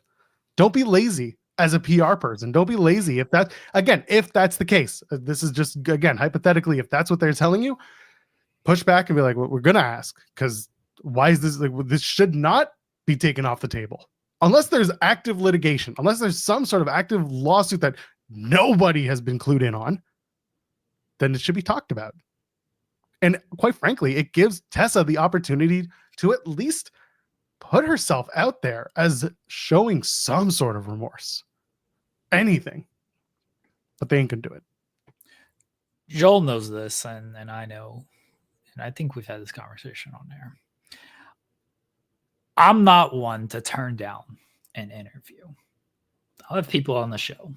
Joel has said like he doesn't want like Hulk Hogan on the show, which is very fair. I'll have Hogan on if we don't have limits on questions. He might give you a carny answer. He will. Like, let's be honest about things. He will. But we're at least going to ask it. Now, if they say you can't ask about this, I don't want that person on. If they came to us and said, hey, do you want Tessa? And we said, yeah. And they said, well, you can't ask about this. We would say, no, then we don't want her. We don't. Because that doesn't do a service to us. Doesn't do a service to our audience. I tell the story all the time. I apologize. This is not to be a burial of Joel, even though I love burying Joel. Damn. The Mike Santana interview, where when we first had Santana on, it was after he left AEW and he had those split with Ortiz and everything. I don't even think he fully left AEW at this point, but it was like the big fallout with Ortiz. And Joel's a little bit hesitant of like asking Santana about this stuff. And I was like, well, we got to ask about it. This is a big deal, this whole split. We have to. Santana's a pro. He probably knows it's coming. And we're not going to bring it up in a terrible way of like, why did this happen? And Santana was like, I knew this was coming. Like, all right, let's talk about it. And he was great. And we've had Santana on since then. People who understand what we do will be fine with these questions. And if they don't understand what we do and they don't want to talk about it, then they won't be on our show, because we're going to ask that kind of stuff. We were not offered Tessa. I don't know what our relationship is with TNA at this point, but they love us. What are you talking about? Best friends. Got 5 years left in their PR deal. We weren't offered Tessa, and I don't know if they would have. And again, if they would have, we would have asked, okay, we're going to ask about this. And if they would have said, well, we don't want to ask about it, we would have said, well, then we don't want to talk to Tessa. No offense. We just don't. We don't need the Tessa Blanchard interview if we can't ask the questions that need to be asked. Yeah. I've learned a lot over the years of doing this show with you, especially when it comes to how we interview. I know it's awful. I can't take it back, unfortunately. I've learned a lot about expectations when it comes to interviews. I've learned a lot about not just integrity, but just the opportunity to set records straight, or at least get on record responses in these cases. I've changed my mind on a lot of the things that you and I are talking about right now. If given the opportunity to interview XYZ, yes, we should take it if no question is off the table. I have joined, and you got to live in your discomfort at that point. You just have to go with it. When I do interviews, I like to be a little more conversational, not in a puff piece way, but I want to ask questions about character. I want to ask questions about method and story and the way that their brain works in wrestling. That's my method. That doesn't mean it's not right, it's not wrong, it's just my method. That's why with Jeremy will often ask those kind of behind the scenes questions, because he covers that. That's part of what he does. Whereas I will ask more about what's going on in the ring and like what your character development is, or even just some of the weird stuff you're doing, just because they're also they're disarming questions in a certain way. They get a little more comfortable with us once they realize, A, we do our research, and 2, we also just want to have a little bit of fun with these people and get to know them a bit. Again, I go back to our Kiro Kwan conversation. That was unexpected in so many ways. I became a big fan of his work and of him as a human being after that conversation. And I wouldn't have had that if not for a show like this. And again, just taking the opportunity to ask those questions, because that's what we do. So over time, I've realized we need to be up there. We need to ask them, and we need to not be fearful of the opportunity to ask them. But conversely, if you are told you cannot ask about these things that you should be asking about or should be allowed to ask about, then what are we doing here? What's the point? That's just a PR snuff camp, or a PR stuff, not snuff. That's just a PR puff campaign. There you go. Puff campaign. Capital P, popping P. PR snuff out here. That's for later. The Tessa stuff, I don't know. It's their decision. They brought her back. They got to live with the fallout. Clearly, they are comfortable with it, because I'm sure they expected the fact that they knew, Fightful Select reported. I'll again get the wording here, so I don't do a disservice to our audience. This was at Final Resolution when Tessa returned. So Fightful Select said the news was kept away from the entire roster as of the time of details emerging, and even many of the staff who usually are in the know. We're told this was done intentionally as there was a fear of backlash internally. So they knew there was going to be some backlash. They went forward with it. That's their decision. We will see how it goes. Now they get to live with it. She had a great match with Jordynne Grace. It's tough to have a bad match with Jordynne Grace. The work of Tessa is never the problem. The in-ring work of Tessa is not the issue. It is everything else that goes along with it. And if she doesn't make amends, if she doesn't, talk to the people she needs to talk to, which we don't know if she has. She says she's had conversations. This is going to continue to be the reaction to her, I would imagine.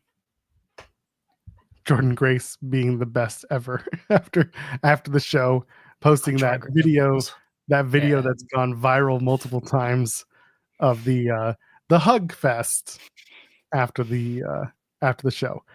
I love that they, by the way, and they gave her the Impact Knockouts title, one of the original ones, so that, and they signed it. Everyone signed it as like a signing your yearbook going away present. I thought that was very sweet.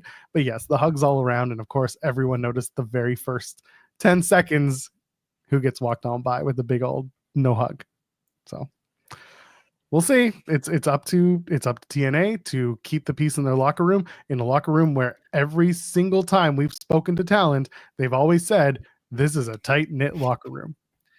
I just want to know who super glued those turnbuckles so she couldn't get it free during the match. I'm watching it. I'm screaming. I am screaming. Not only that, the referee is like, yeah, that looked bad. I talked about it on the post show. This was the one thing I'm like, I give Daniel Spencer shit on the show because it's fun and because we have that rapport. Now I got to start giving Paige Prinzavali, who was refereeing that match, I got to give her shit because she was just like ignoring the turnbuckle spot. Like, what are we doing? This is not a no disqualification match.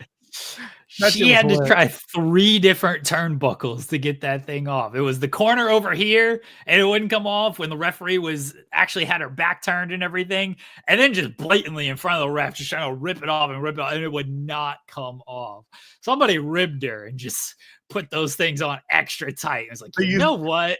They use those those shoot zip ties to get those buckles in. That was hilarious. Yeah, otherwise good match. We'll see. Hopefully, expectedly, allegedly, Jordan Grace on the Rumble. They went nuts. They had a good time. I thought it was a fun little turnbuckle. That turnbuckle tried to fuck on me. Oh yeah, TNA's having it. They're having, again, so many strong opportunities, and then shit like this comes up, and it's just like, it's frustrating as a TNA guy who covers TNA and wants to see them succeed and find bigger and better opportunities.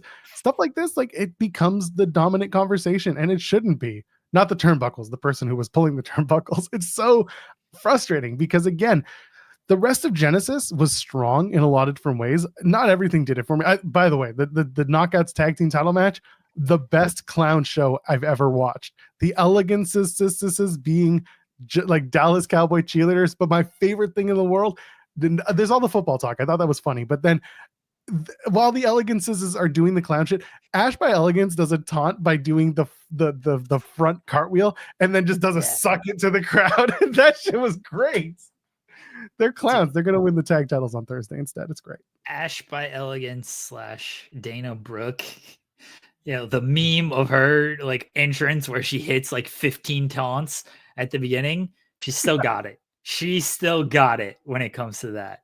Rules. That stuff rules.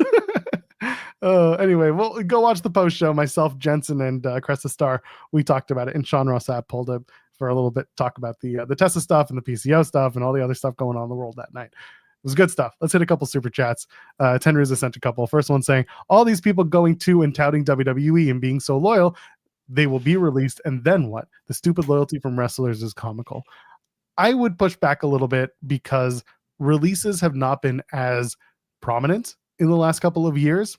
There have been a couple of people who have been let off in the contract, but it feels like, or at least it has been, that most people leaving WWE are doing so at the end of their contracts. They're done. They're moving on, or they've been told they're not being renewed.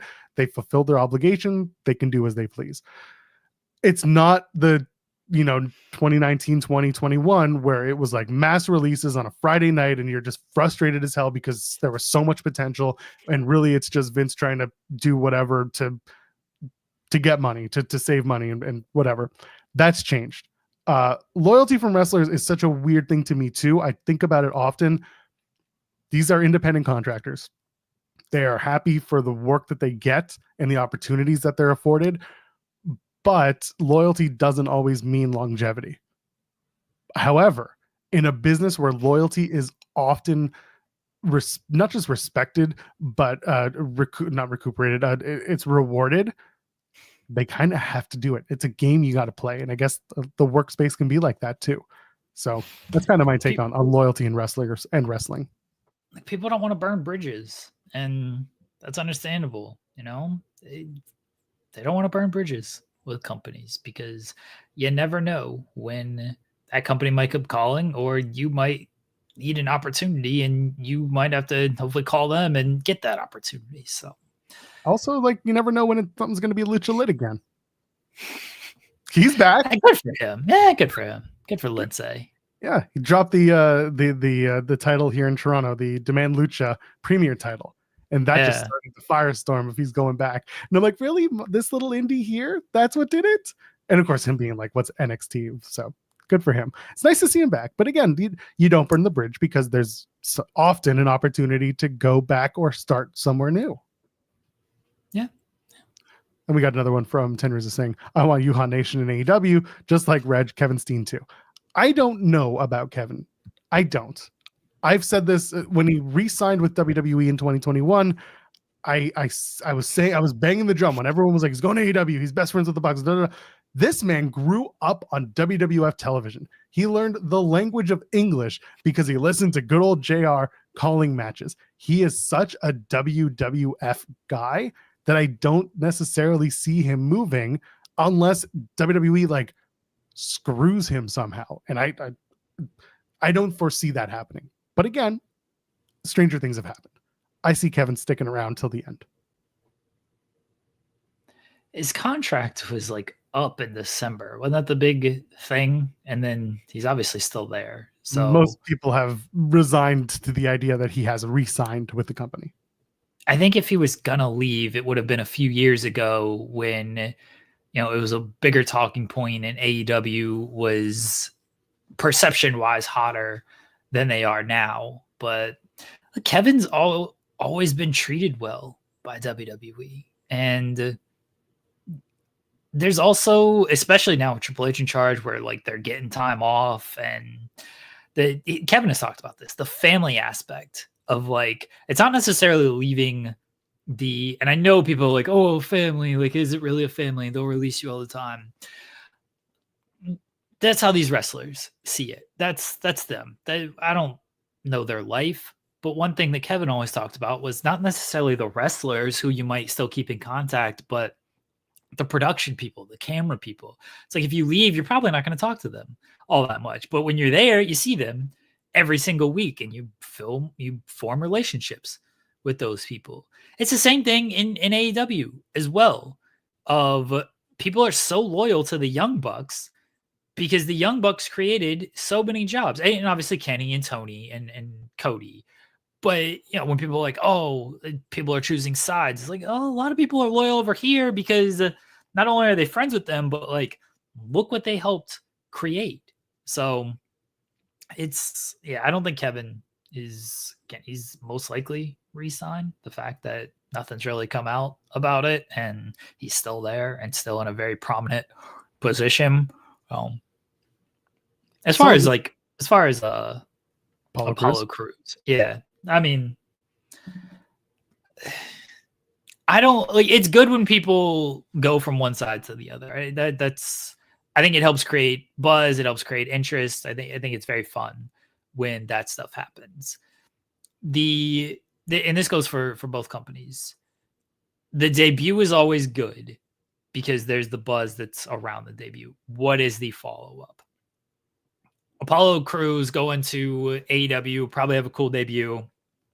How do they follow up with that? Because they already got so many guys, and WWE is the same way. They already got so many guys.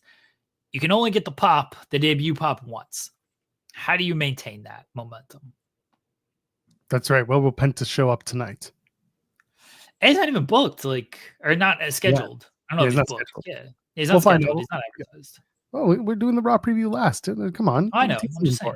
I know, just messing with you. Hendry's also saying, I want Josh Alexander in the G1 or the C2. That would be great. I think it would be a fantastic opportunity for Josh to do the G1 specifically, because I think that is the premier grueling tournament program. I don't know where Josh goes. Again, we talked about this earlier. Prevailing logic is Josh going to NXT because of the I'm not doing any more indies, but that could mean a plethora of other things. We don't know. So we'll see where Josh goes. But him in the G1, to me, over the C2, that would be great. If there was some sort of portal where AEW and WWE or wherever Josh lands, where he could work a C2, that'd be fun too. I like watching Josh work because he's just so damn good. I would like to see G1. And the G1, that would be fun. Would he win? No. Damn. Senior Nerd saying Apollo Crews could join the Hurt Syndicate. Everyone can join the Hurt Syndicate. Everyone. We'll talk about them on Wednesday. We will. They're gonna have a big old tag match. SmackDown. Not a lot to talk about from SmackDown. What happened on SmackDown? That was like 8 shows ago. I don't remember what happened. Hashtag bow down. Oh, hell yeah. Can't wait for the Queen to be back. That was really one of the bigger moments of it. Tiffany Stratton defeated Bayley in the main event. Roxanne's at ringside. No, she didn't get involved. She just kind of, the distraction was just, as I said. Yeah, that's right. Bayley in her own head was distracted by Roxanne, but Roxanne didn't actually get involved in the match. She was just throwing Bayley off her game. I like that. Tiffany Stratton looks good with the win, especially in the main event. And it went about, main event time about 20 minutes, which was good. The women's rumble is very interesting to me because they're starting to hint at people without fully acknowledging who's going to be in it. Victoria was at ringside on SmackDown. Feels like they might have her in the rumble with a few other legends. I don't know. There's some stuff on SmackDown that was fun. And of course, the announcement that Saturday night's main event in San Antonio will feature Cody Rhodes and Kevin Owens signing the contract for Royal Rumble with Shawn Michaels presiding. Shawn Michaels, NXT's legend, is going to come back to sign off on KO's big title win because he's a big NXT guy. That Shawn Michaels. Shawn Michaels could just super kick Cody. Probably will. That's how it's going to go. And then JBL is going to hit the ring. Oh boy. Yeah, let's go. Clothesline from hell, everybody. I do agree with Grays that SmackDown was a little bit better paced this week. I didn't have it's only 9:15. It still felt long, but it didn't feel quite as bad as the previous 2 weeks. It still felt like it could have been condensed, but they gave Tiffany and Bayley a lot of time, which was good. And they gave some other stuff a lot of time to help, like the Motor City Machine Guns match, like allowing them to work and continue to get over with their in-ring work is typically going to go well. So there was at least that, but it still felt like, oh man, we don't need this 3-hour show. Like KO and Rey Mysterio was good as well. So it was better paced. It was still felt too long. Yeah, I had to watch it in 2 sittings. I did. I was exhausted come Friday, but I'm glad that people are finding that this was a better paced show. They'll find their footing. Same thing happened when Raw went to 2 hours. It felt weird. It was weird pace, losing an hour. Now we're gaining an hour on SmackDown. They got to figure out what that looks like. By the way, for those of you in Toronto, Northern Crown just announced that the Garbage Daddies will be on the show February 23rd. So they'll be back in Toronto. Cole and Alec Price. I don't know if they're going to come as a tag team. I guess they will, but look forward to that. Go see my buddies Cole and Alec. Boo, Cold Roderick. He should put you through a table. He's a champion now. He's got too much to lose. His championship celebration should be putting you through a table. That doesn't sound good. Don't do that. Why not? It sounds great. That's what it should be. I don't like it. Oh, I love it. Will Chisholm sent a super chat saying it's crazy how KO got a main event with Stone Cold Steve Austin and a tag title at Mania. Have y'all heard any news of Dr. Wagner Jr. in talks with WWE? This is a fun one. He's finished up with Pro Wrestling Noah, and the prevailing sentiment is that he could be going to WWE, but I haven't heard anything. I've seen what y'all have seen, and I'm sure that he will either arrive there or He won't, but he's solid. He's son of a big major Mexican superstar. Yeah, I go with whatever Lucha Blog is saying on Dr. Wagner Jr. And it seems like there may have been creative that they couldn't agree on at first, and they may have settled things, and he might be headed there. That's what Lucha Blog most recently said. So, but until he shows up, who knows? I need my theme to be Bon Jovi. We can't afford Bon Jovi. It's too expensive. Too bad. My dad said it has to be Bon Jovi. We can't do Bon Jovi. It's too expensive. How about this? Def Rebel, they're like a Bon Jovi cover band. How about we have them do your theme? Oh, really? Do you have any samples? Not right now. Sign this contract and I'll bring you some samples. Sounds good. $50,000. What kind of a contract is this? Anyway, let's keep going. KO quit on the spot if they try to lie to him and say Def Rebel is like Bon Jovi. I don't think they give a shit. Actually, Def Rebel may be the closest thing to Bon Jovi. What? Bon Jovi's pretty canned. It's pretty canned. Come on. I don't even like Bon Jovi, but like it's pretty stock. Come on. I'm not gonna put. We're not gonna compare it to Def Rebel though. Come on now, knock it off. This is it. El Hijo de Dr. Wagner. Dr. Wagner Jr. versus Josh Alexander at Stand and Deliver. That's a WrestleMania main event. Knock it off. 12 noon at the Superdome. We're not comparing Def Rebel and Bon Jovi. Just sing some Bon Jovi. They could make this the AEW theme. Nah, that's on Wednesday. We already sunk it with Moondance, so we got to figure it out for next week. Nah, Moondance did well. It's fine. It's not that great. The main event for KO though, that's a good point. Two Mania main events. They really do have the stock in his favor. They care about KO. They're on the KO train, and he delivers. So I kind of get it. He's good stuff. We got another super chat also from Will Chisholm saying, "I'm glad Roxanne was there, but didn't cost Bailey the match. They know Jacob Fatu is the next guy. Promo was great." Let's talk about that real quick. Solo Sikoa comes out, drops the mic, says nothing. Jacob Fatu gets up and is just like, "Your team sucks. You suck. I hate you. I love you, Solo. Peace out." I thought it was okay. I didn't think this was like next level Jacob Fatu stuff. The aura's there, but he's a yelly, screamy, big Samoan dude who looks like he'll rip your head off. I wasn't like, man, that was cerebral. That was so good.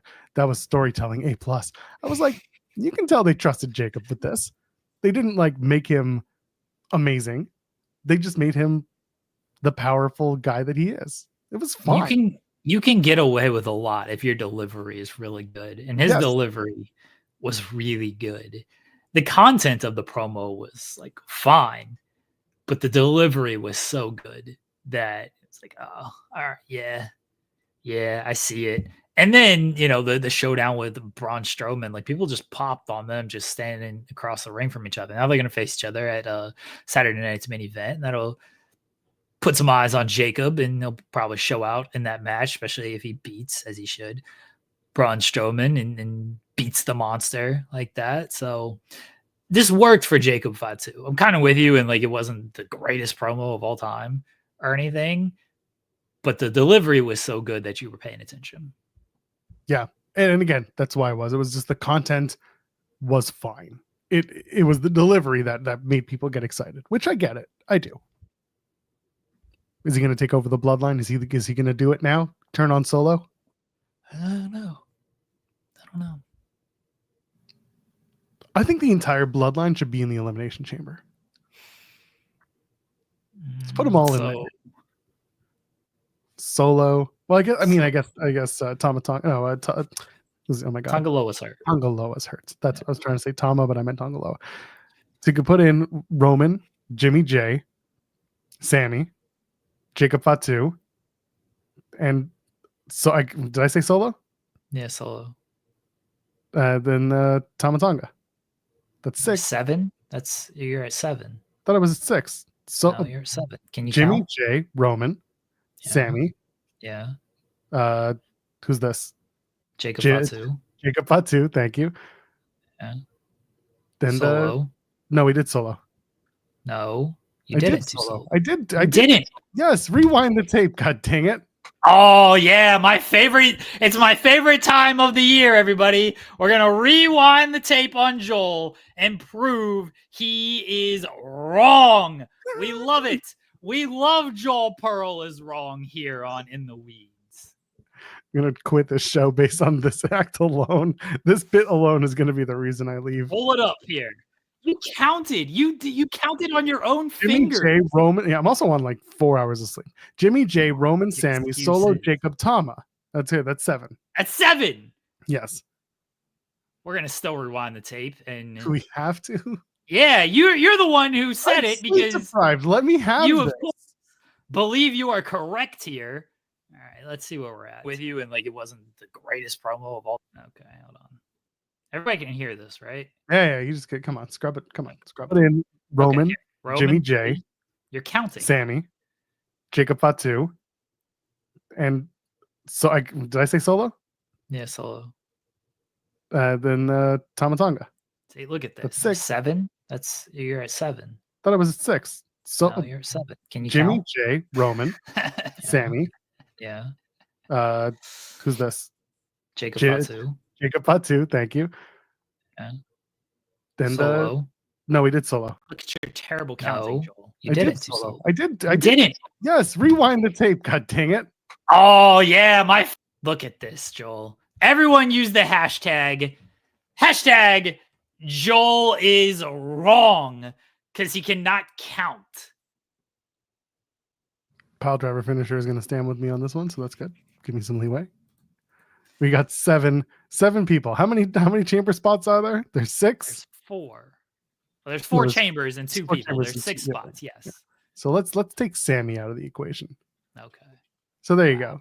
Jimmy J, Wow. Roman, Solo, Jacob, Tama. All right. Well, because you got to balance the baby faces and the heels. Yeah, I understand why.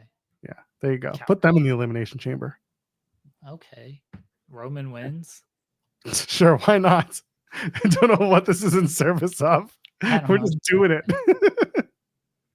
This is the on demand, not on demand, the on location, the exclusive. You plop down $10,000 for a ticket. This is the match you get. Just all 50 of you get to watch this elimination chamber match. When did they do a 7-person chamber? Well, when was this? I do not remember this. I know they did the tag team elimination chamber, and that was ass. That was not a good one. Did they do a 7-person chamber? I don't remember. My memory sucks. I'm not going to be like Joel and pretend that I remember and then be proven wrong. First of all, just be cool, bro. Be cool. 2017, I think. Okay, let's look this up here. SmackDown. Bray Wyatt defeated John Cena, AJ Styles, Baron Corbin, Dean Ambrose, and The Miz. That's 6. Okay. On the women's side, that's 2018. No, I don't see it wasn't 2017. We're not. Yeah, there's 6 people in that chamber. 1, 2, 3, 4, 5, 6. Oh, here we go. It was 2018. Okay. Roman Reigns defeated Braun Strowman, Elias, Finn Balor, John Cena, Seth Rollins, and The Miz. They started off as a triple threat. Okay. Yeah, now I remember that. No, I have no recollection of this at all. I do remember the weird, like, why are they starting this as a triple threat match? This is stupid. All right. More power to you, Jiku. Cena and Elias is the best. That's the match you want right there. Who wants to walk with Elias? Not John Cena. Anyway, that match went 40 minutes. Jeez. Yeah, man, you had so many people in the match. 40 minutes. What do you think that match got on Cage Match? Let's look this up. We gotta find this right now. All right, Elimination Chamber 2018. Let's see. Oh, I'm sure this is gonna go over well. Predict the rating, Joel. Predict the rating for this match. 6.62. 6.62. Anybody? All right, 6.62. Anybody want to go higher or lower on 6.62? The over under. What's the over? Take the over. Or you want to take the under? Let's see. Let's see what people. We'll give the chat time. Yeah, we gotta get chat catch up. I will say, Dave, his star rating was 3 3/4. He loves Elias. Big Elias fan. That Dave Meltzer. Pile driver finisher says higher than 6.62. Higher, okay. All right. Michael's got it the under. on this one. Anyone else want to wager higher or lower? Bet real money on this. $50,000 on this. I'm going to say put a super chat in, but we're not going to pay it out based on what you give. But you're welcome to donate a super chat anyway. It supports us here on the channel.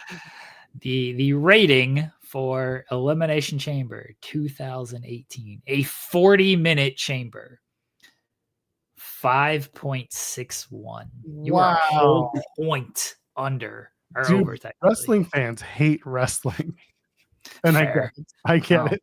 The women's chamber got a 7.17. Was that the one where Sasha and Bailey won? Wasn't that the tag team one? No, Alexa won. Oh, that was the one where Alexi won, and then you know what she did afterwards? She cut that heel turn where she's like the 1 second heel turn or babyface turn. She's like, I couldn't believe I did it. I did it. It was all about me, and everyone like lost their shit. That was the good Alexa Bliss one. And then she kept doing it, and it was just useless after that.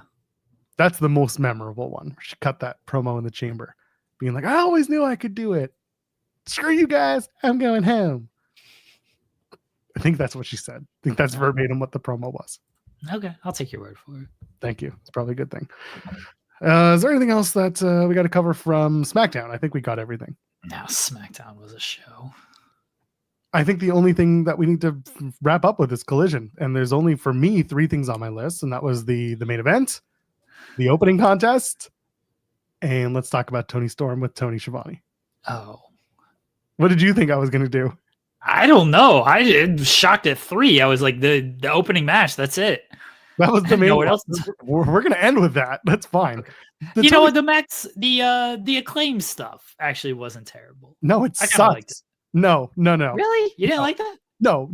50 billion year old Billy Gunn being like, oh, there's still money in the banana stand. Hell I'm going to go with this guy for the money. No, fuck this. No. Go home, Billy Gunn. We're done. It's over. It's been over.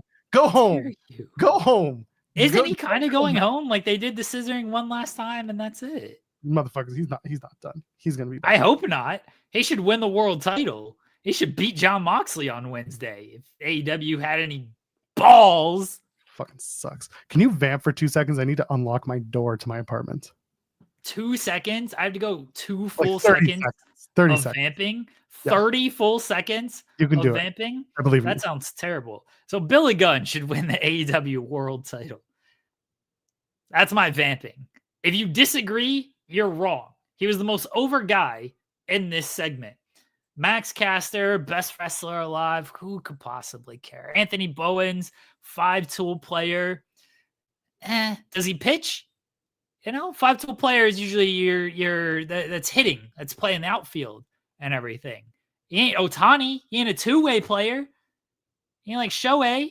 Billy Gunn, 2-way player. That's the guy you got to be building around, not 5-tool player. 5-tool players are things of the past. That's small ball. You don't need those kind of guys. You need the 2-way guys like Shohei Otani. That's who you can build around. Billy Gunn is the Shohei Otani of AEW.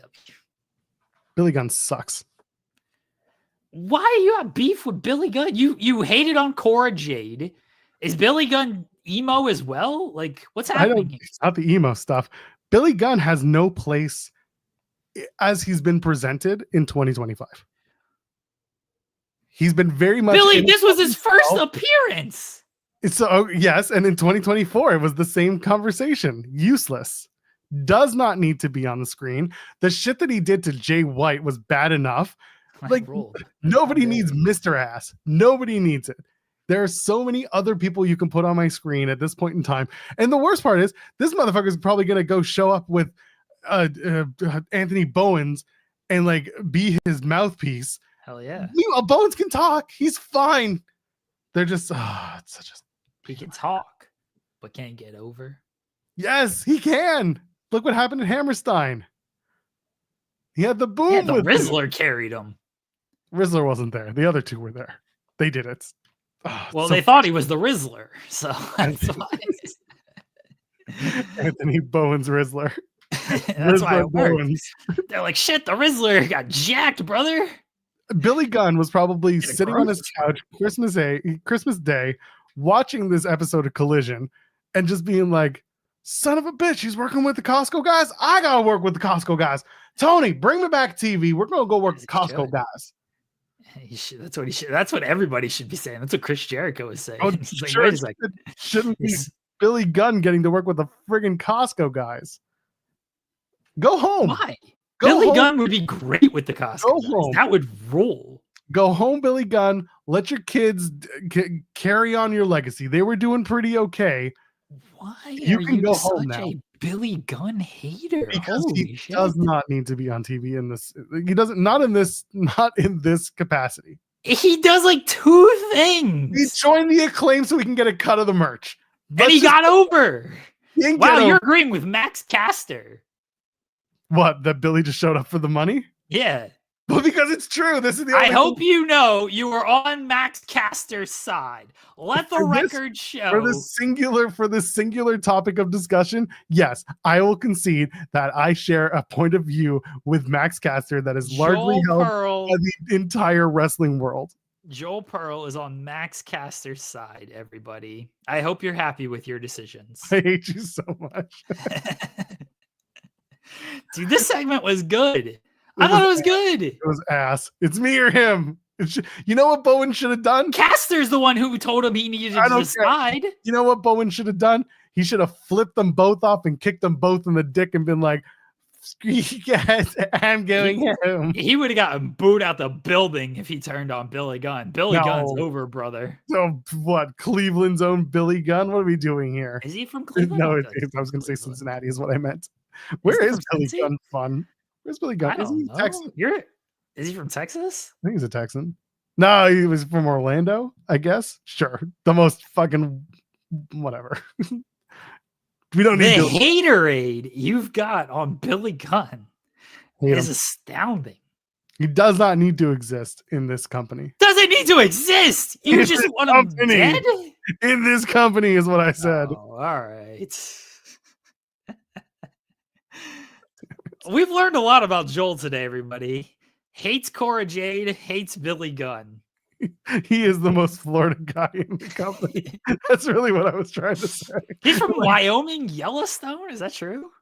Who knows? Maybe that's where he lives now. Check on this show. Who could possibly want to do that? Who could possibly? What's Billy going to do? Contact us? He might. I love that Billy Gunn on this show. Yes, for a lot of reasons, I would love to talk to Billy Gunn. What would you ask Billy Gunn?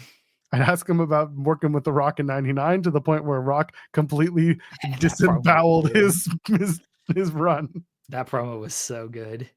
That's one of my favorite promos of all time. How many times in your career have you been called Billy Bitch Cakes since then? We can talk about Billy. God, it's me, Billy. That doesn't matter which. Oh, The Rock was the best. That's just completely, again, I use the term disembowel and I mean it, just completely ripped apart that Billy Gunn push. Yeah, we're gonna give him King of the Ring. He's gonna get a push. He's ready for it. Did completely kill it. That was the end. I would ask him about his TNA run too, probably. He ruled in TNA. Yeah, again, he had a great career. It's time to wrap it up. I would ask him about the one Billy Gunn that ruled.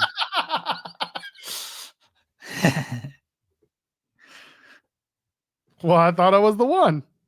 Clearly 99 proved that you were not, in fact, working with the honky tonk man. I'd ask him if he wanted to do. I would legitimately ask him if he wanted to do Brawl for All. Did you ever have an interest in Brawl for All? You think he's ever been asked that question? I feel like that'd be a new question that he's never been asked. Probably be okay with that one, yeah. Yeah. The problem is you got all these legends now in AEW, and they saw how Sting went out, and now they're like, "Oh, I can do that." Well, Tony, let me talk to you for a minute. And Tony listens. Let me talk to you. No, it's not him. There's part of me want to be like, Sting ruined retirements in wrestling. Jeff Jarrett is reaping the benefits of this. This is why I love Christopher Daniels, by the way. This is why Christopher Daniels deserves all his flowers. You know how he went off? He went off getting the shit kicked out of him, bleeding on the mat, and he let the guy who beat him take his finish at the end. Perfect. Chris Daniels, he doesn't need any big accolades. He has those things. He's got a cushy desk job. He's getting, he's getting a little older, so he's putting it in the middle. He's good. He went off. He had a good match. Hangman Page looked great. Christopher Daniels is a legend. Everyone's saying nice things about him. He didn't need no big retirement ceremony. He didn't need no seek and destroy. He just went out there in his old gear and looked like the best version of himself he could. Christopher Daniels, you rule. I disagree. I think Christopher Daniels should have gone into business for himself and just won this match. I didn't get to say this, but like my hot take from Collision, by the way, Kazuchika Okada is my favorite wrestler of all time because he did the one thing I ask every wrestler to do to win a match: kick him in the dick, get the pin. He did it. Thank you, Okada. You love the Okada. I love the Okada dick kick leading to a pin. Bitch. This bitch. AEW Okada does kind of rule, honestly. He's in his vibes mode. You gotta respect it. You gotta respect the vibes. Wearing the same jacket he wore when he arrived at Dynamite 2 weeks ago. Just the outfits are immaculate, so why should I change? Rules. Bless Okada. Now the Christopher Daniels stuff was really good, and it wasn't this big ballyhoo of Christopher Daniels is retired. They didn't even mention that it was a thing. It was very under the radar. If you weren't online, you wouldn't really know. You just saw it and you're like, oh, that's all right. That might be the end of Christopher Daniels, but maybe he'll show up on Dynamite and be an EVP again or something. But it was a fitting end for Christopher Daniels, who super underrated just in the scope of all of wrestling. Gets the credit from, I think, the majority of fans who know, but definitely from the people who don't know will never get the credit because he never had the big run in a big company. He never had a big WWE run. He did enhancement work there. Never had a big run in WCW, did enhancement work there. Never even got the TNA World Title. I mean, was always an X Division guy. He had a run in ROH, but that was really it. That wasn't even, I don't think it was a super long run in ROH. He just never had the big time run that oh yeah, this is why Christopher Daniels is an all-time great. This is why Christopher Daniels is a legend. Was always just a guy you could count on and then some. I don't even want to discredit of it's just a guy you can count on, and then some. You knew what you were getting out of Christopher Daniels. Always did good business. Always showed out in matches. I know everyone points to the Unbreakable 3-way with him and AJ. Really just the whole stuff with AJ, I think, is some of the best stuff in TNA history. Him and AJ Styles, whether they were a tag team or whether they were feuding, is some of the best stuff in TNA history. Might be the best stuff in TNA history. So Christopher Daniels got to go out, assume how he wanted, and good on him. Curry Man, he could play a comedy character in Curry Man. He was Suicide as well. Just Daniels was a guy that was just there and reliable, and it probably should have gotten a run with the TNA title. Never did, unfortunately. But otherwise, you could put Christopher Daniels in any spot and you knew you were in good hands. I'm pretty sure Daniels, the whole story with him winning the Ring of Honor title was he was turning 40 or something like that. And they were like, LOL, you're old. You don't. Wasn't that Jerry Lynn? That's what they did with Jerry Lynn, I thought. They do it with a lot of old wrestlers. As long as they don't do it with Billy Gunn, then we'll be okay. Oh, hell yeah. I'm trying to remember. When did he win? Was it? No, it was 20. He won it in 2017. He beat Adam Cole for the title. Yeah. I'm pretty sure it was either that or he was turning 45 or 46. It was just one of those stories where it was LOL, you're old and you'll never win the big one. And then he won, and it's great.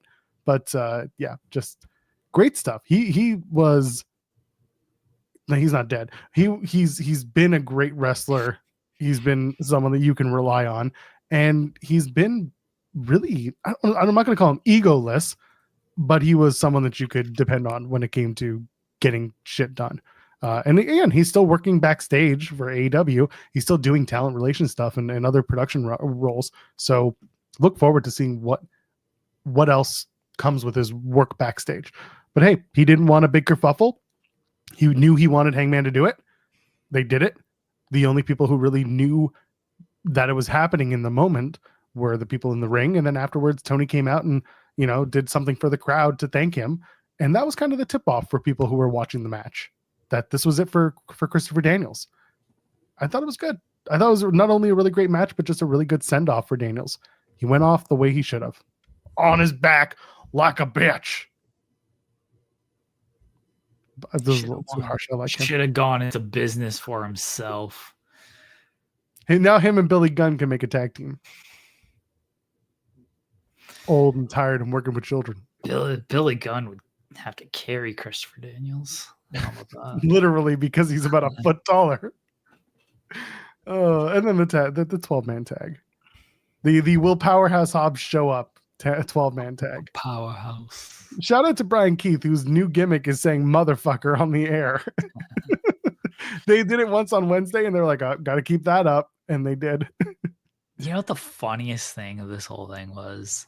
The end? Oh, I know exactly which spot you're going to talk about. The end was fine. Like they made Powerhouse Hobbs, try to look really strong coming off the knee injury and everything and stand tall. It's like, all right, you got to do something with that. You can't just... Is that just him getting his win back because he lost on Dynamite? It's him winning the Ring of Honor World Championship from the Nueve. I mean, maybe. Going to be Ring of Honor World Champion soon enough. I mean, that'd be fine. Like, I actually think that would be good for Ring of Honor, assuming, he actually shows up and like kind of does stuff on that television show, which is, debatable. But the best part of this match was like, they put this mask over Adam Copeland. And I don't know if they were trying to suffocate him or what, because like it wasn't the plastic bag. It just looked like a giant sock. Like they put this mask over Adam Copeland. And then like it ends up coming up anyway. So he can breathe just fine. So if they're trying to suffocate him, it didn't work because the mask ended up coming up. And they're on the ramp. So it's the elevated ramp for this venue. They're on the elevated ramp. And like 4 dudes pick him up. Like the Death Riders, they just like pick him up. And they like gingerly try to walk him down these steps as the mask is coming up. And then Cash Wheeler does like his flip onto them. But like they pick him up on this ramp. And like, all right, guys, be gentle with old Adam Cope here as we take him down these steps here. These guys are killing. Just toss him off this elevated ramp. You got the mask over his head. Just throw him off the ramp onto the floor. Instead, it's like, no, we got to gingerly carry him down these steps and to do what we will with him. And then it didn't work anyway because Cash Wheeler just dove off and stopped their whole plans. Ended up taking out Cope in the process as well. This was so dumb. So dumb that they did this. Like the mask part, like that looked dumb because it ended up coming up. And again, it wasn't suffocating him at all. I don't know the point of like them trying to mask him if they weren't trying to suffocate him because like, oh, we're going to just mask him. Like we know it's Cope, like we know who's under the mask there, but they weren't like keeping it tied around his neck, like trying to suffocate him. They just like put it over his head. It's like, oh, now let's carry him. I guess they were trying to like, oh, you can't see where you're going. And now that's going to inconvenience tactic. I guess, but like it came up, so it didn't matter. It didn't matter at all. They were trying to intimidate him. They got bad intel that Cope is actually afraid of the dark. So they got the blackest bag they could, put it over his face. We're just like, how does that feel? And Copeland's like, I can still see. And they're like, oh, we didn't get the blackest bag. This sucks. The worst attempted murders in wrestling history from Xeno Power. Them carrying him gingerly down the steps was hilarious. Well, because his name's not Darby Copeland. His name is just Cope. It's not Darby. You can launch Darby off the second balcony and he'd be fine. Can't do that with Cope. He'd hurt himself. They should. Why do they care? Because you can't hurt your opponent. This is professional wrestling. Trusting your bodies and things like that. I agree with you. I just thought it was hilarious. Like, oh, be gentle with this 50-year-old man. He's got brittle bones. We got to make sure he survives and is in one piece. Not the brittle bones. Why are they so gentle with the old people? This is the problem with This the is Death why. Riders. This is why you don't. Okay, fine. Maybe they should just turn around and do it to Billy Gunn. Do it right. No, they won't do it to Billy Gunn. He's old. I'm sure Billy will probably fight out of it and then win the world title that night anyway. They're kind to the old people. They're fine just like tossing Darby down steps. They're like, Darby's young. He'll bounce back from this. So if we kill him, we got more opportunities to kill him. They're afraid of killing. That's the whole issue with the Death Rider, is they are actually afraid to kill people. They'll do it to young people. Like, they'll bounce back. It'll be fine. But the old people, you got the opportunity to kill the Rock and Roll Express. Oh, no. That's fine. We won't do it. You got the opportunity to kill Copeland. Oh, no. Let's gingerly carry him down the steps. It's okay. They won't do it. Grow some balls. Ricky Morton was correct. Grow some balls, Death Riders, and kill somebody. They did with Darby Allin. But he's young. He's young. They kill him young. That's how you do it. But they know he's not going to die, though. You let the old bend the knee while the young are taken out. They're not even bending the knee. I believe that children are our future unless we stop them now. The Death Riders are like Mark Andrews on a 2-point conversion. No balls. Nah, the people who they get it. It was just I needed to add the thing. It was very funny. I thought it was funny. Sorry, I don't play no pop. Play no pop. At least stick to the what are you doing now? Could have done that. Could you do the bit again? Do the Mark Andrews bit again. The Death Riders are like Mark Andrews on a 2-point conversion. No balls. We did it. At least stick to like the integrity of our show. And That's true. Play one of our drops. Why are you playing this like generic stuff? The Death Riders are like Mark Andrews on a 2-point conversion. No balls. Boom!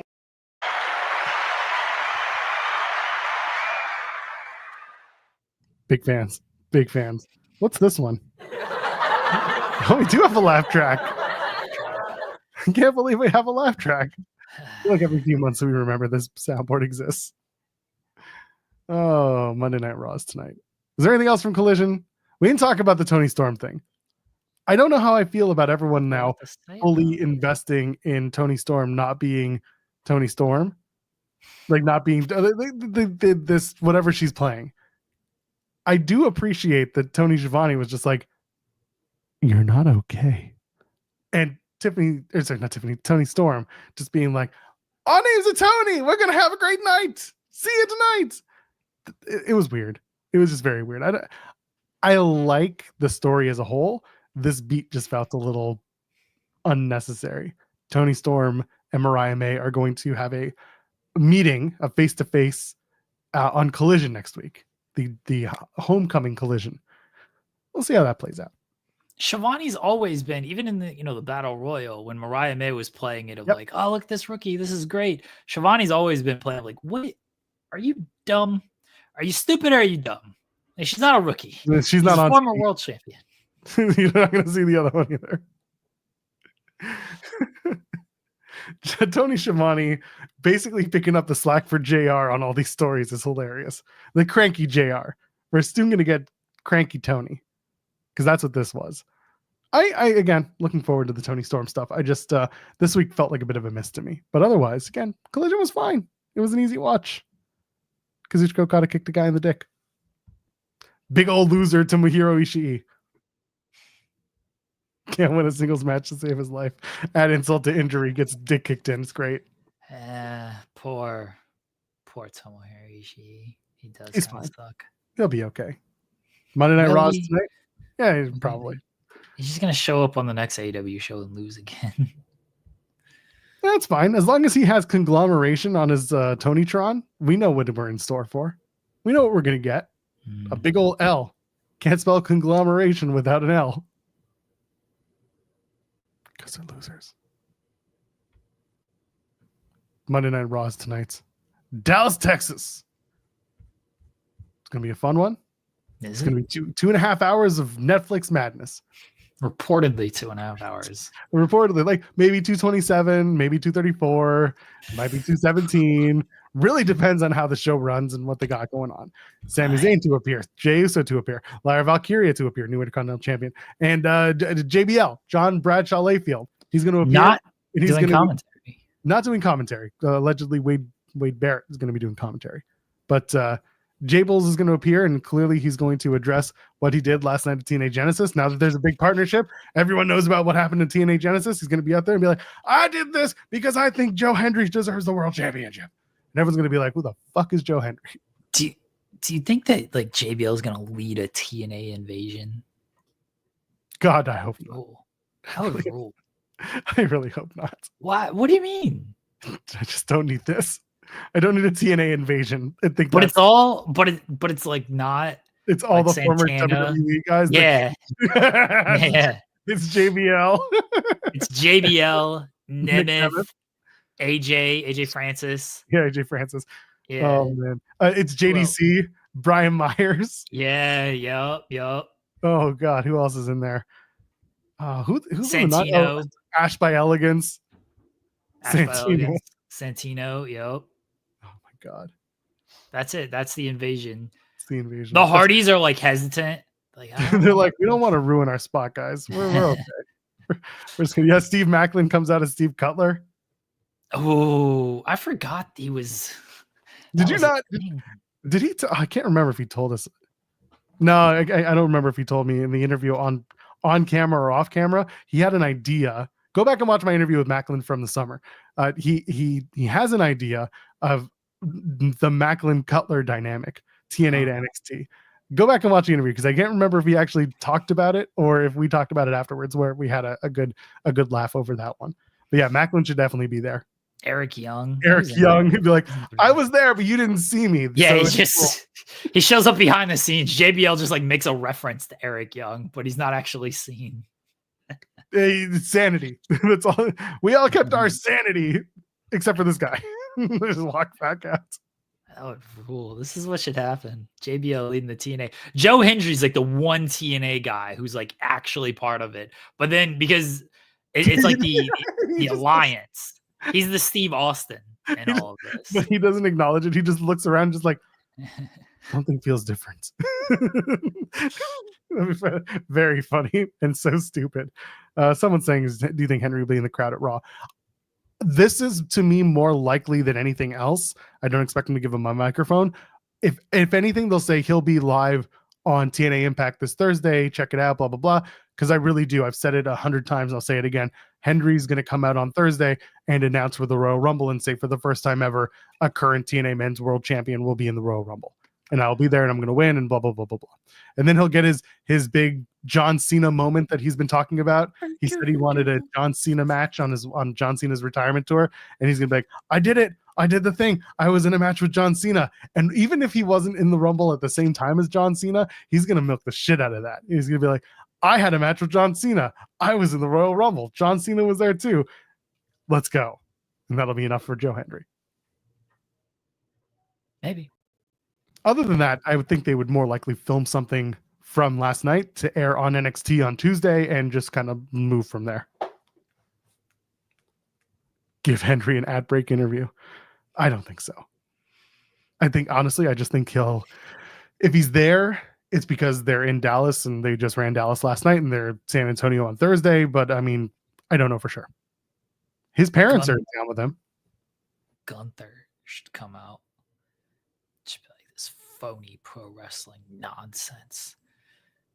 And then into say his name and he appears. And then Gunther just like chops him down. Starts playing his guitar for him. That's it. Look at me. I can play the guitar better than this man. Watch me play this guitar. And he plays perfectly. And it's like, that's right. You didn't know I was a guitar virtuoso, but I am.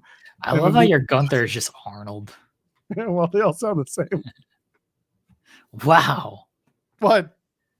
I'm a Jew. I can say it. Can you?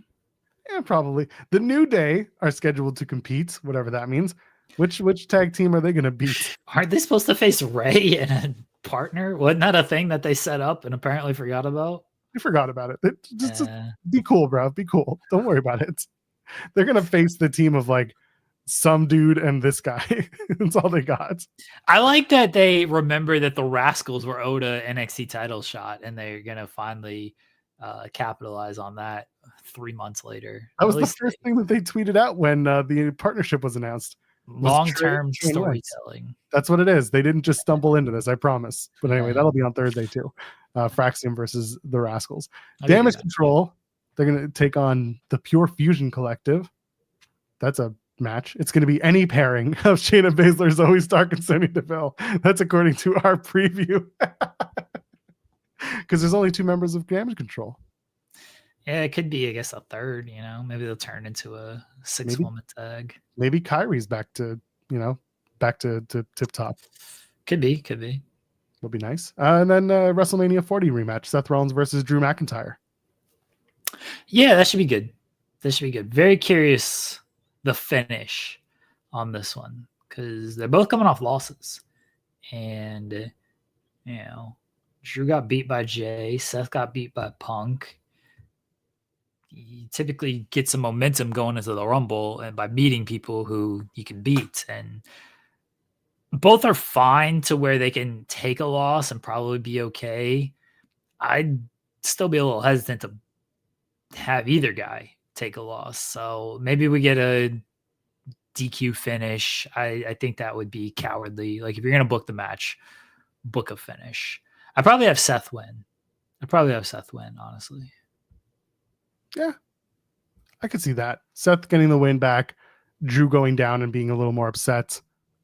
And then maybe they do a beatdown afterwards. Rollins and Drew beat each other more, or who knows? I'm interested for the same reasons you are. Both men are coming off losses.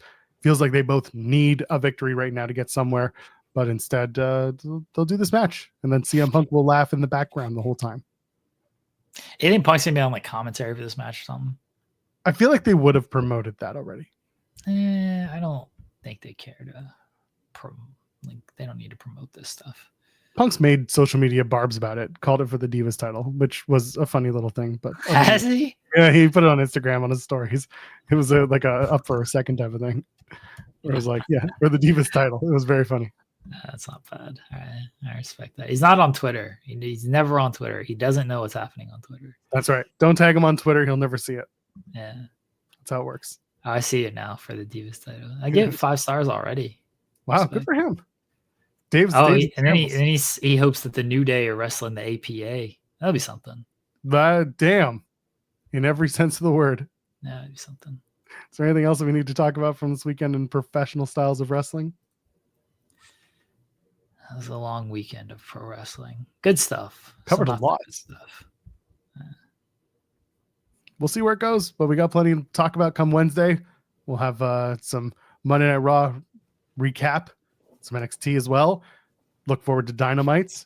Will Ospreay and Kenny Omega are going to sit in the ring and call each other bruv. Why are you previewing Dynamite? We're giving them a tease for Wednesday, right? Okay. That's why you come back. No. And then we'll do a new theme song because the Pointer Sisters, they're gone. So we're going to have a new theme song for Wednesday. Cowards. Anything to plug before we get on out of here? No. Perfect. For Jeremy Lambert, I am at Joel Pearl or thejoelpearl.com over on Blue Sky. Ladies and gentlemen, friends beyond the binary, we're back Wednesday, 10 a.m. Eastern, till whenever. We'll see. Sometimes we go long. Sometimes we finish right on time. Today we went long because we love you people. We hate Billy Gunn, but we love you people. Hater of Billy Gunn. Joel Pearl. Finger biting and sad emo crying. Wait, hold on. Can we do? Hold on. It's like, hold on. No, Joel, look. I don't know. Bite my finger. Oh, God damn it. And then. Oh, we'll see you in the next one. Cheers.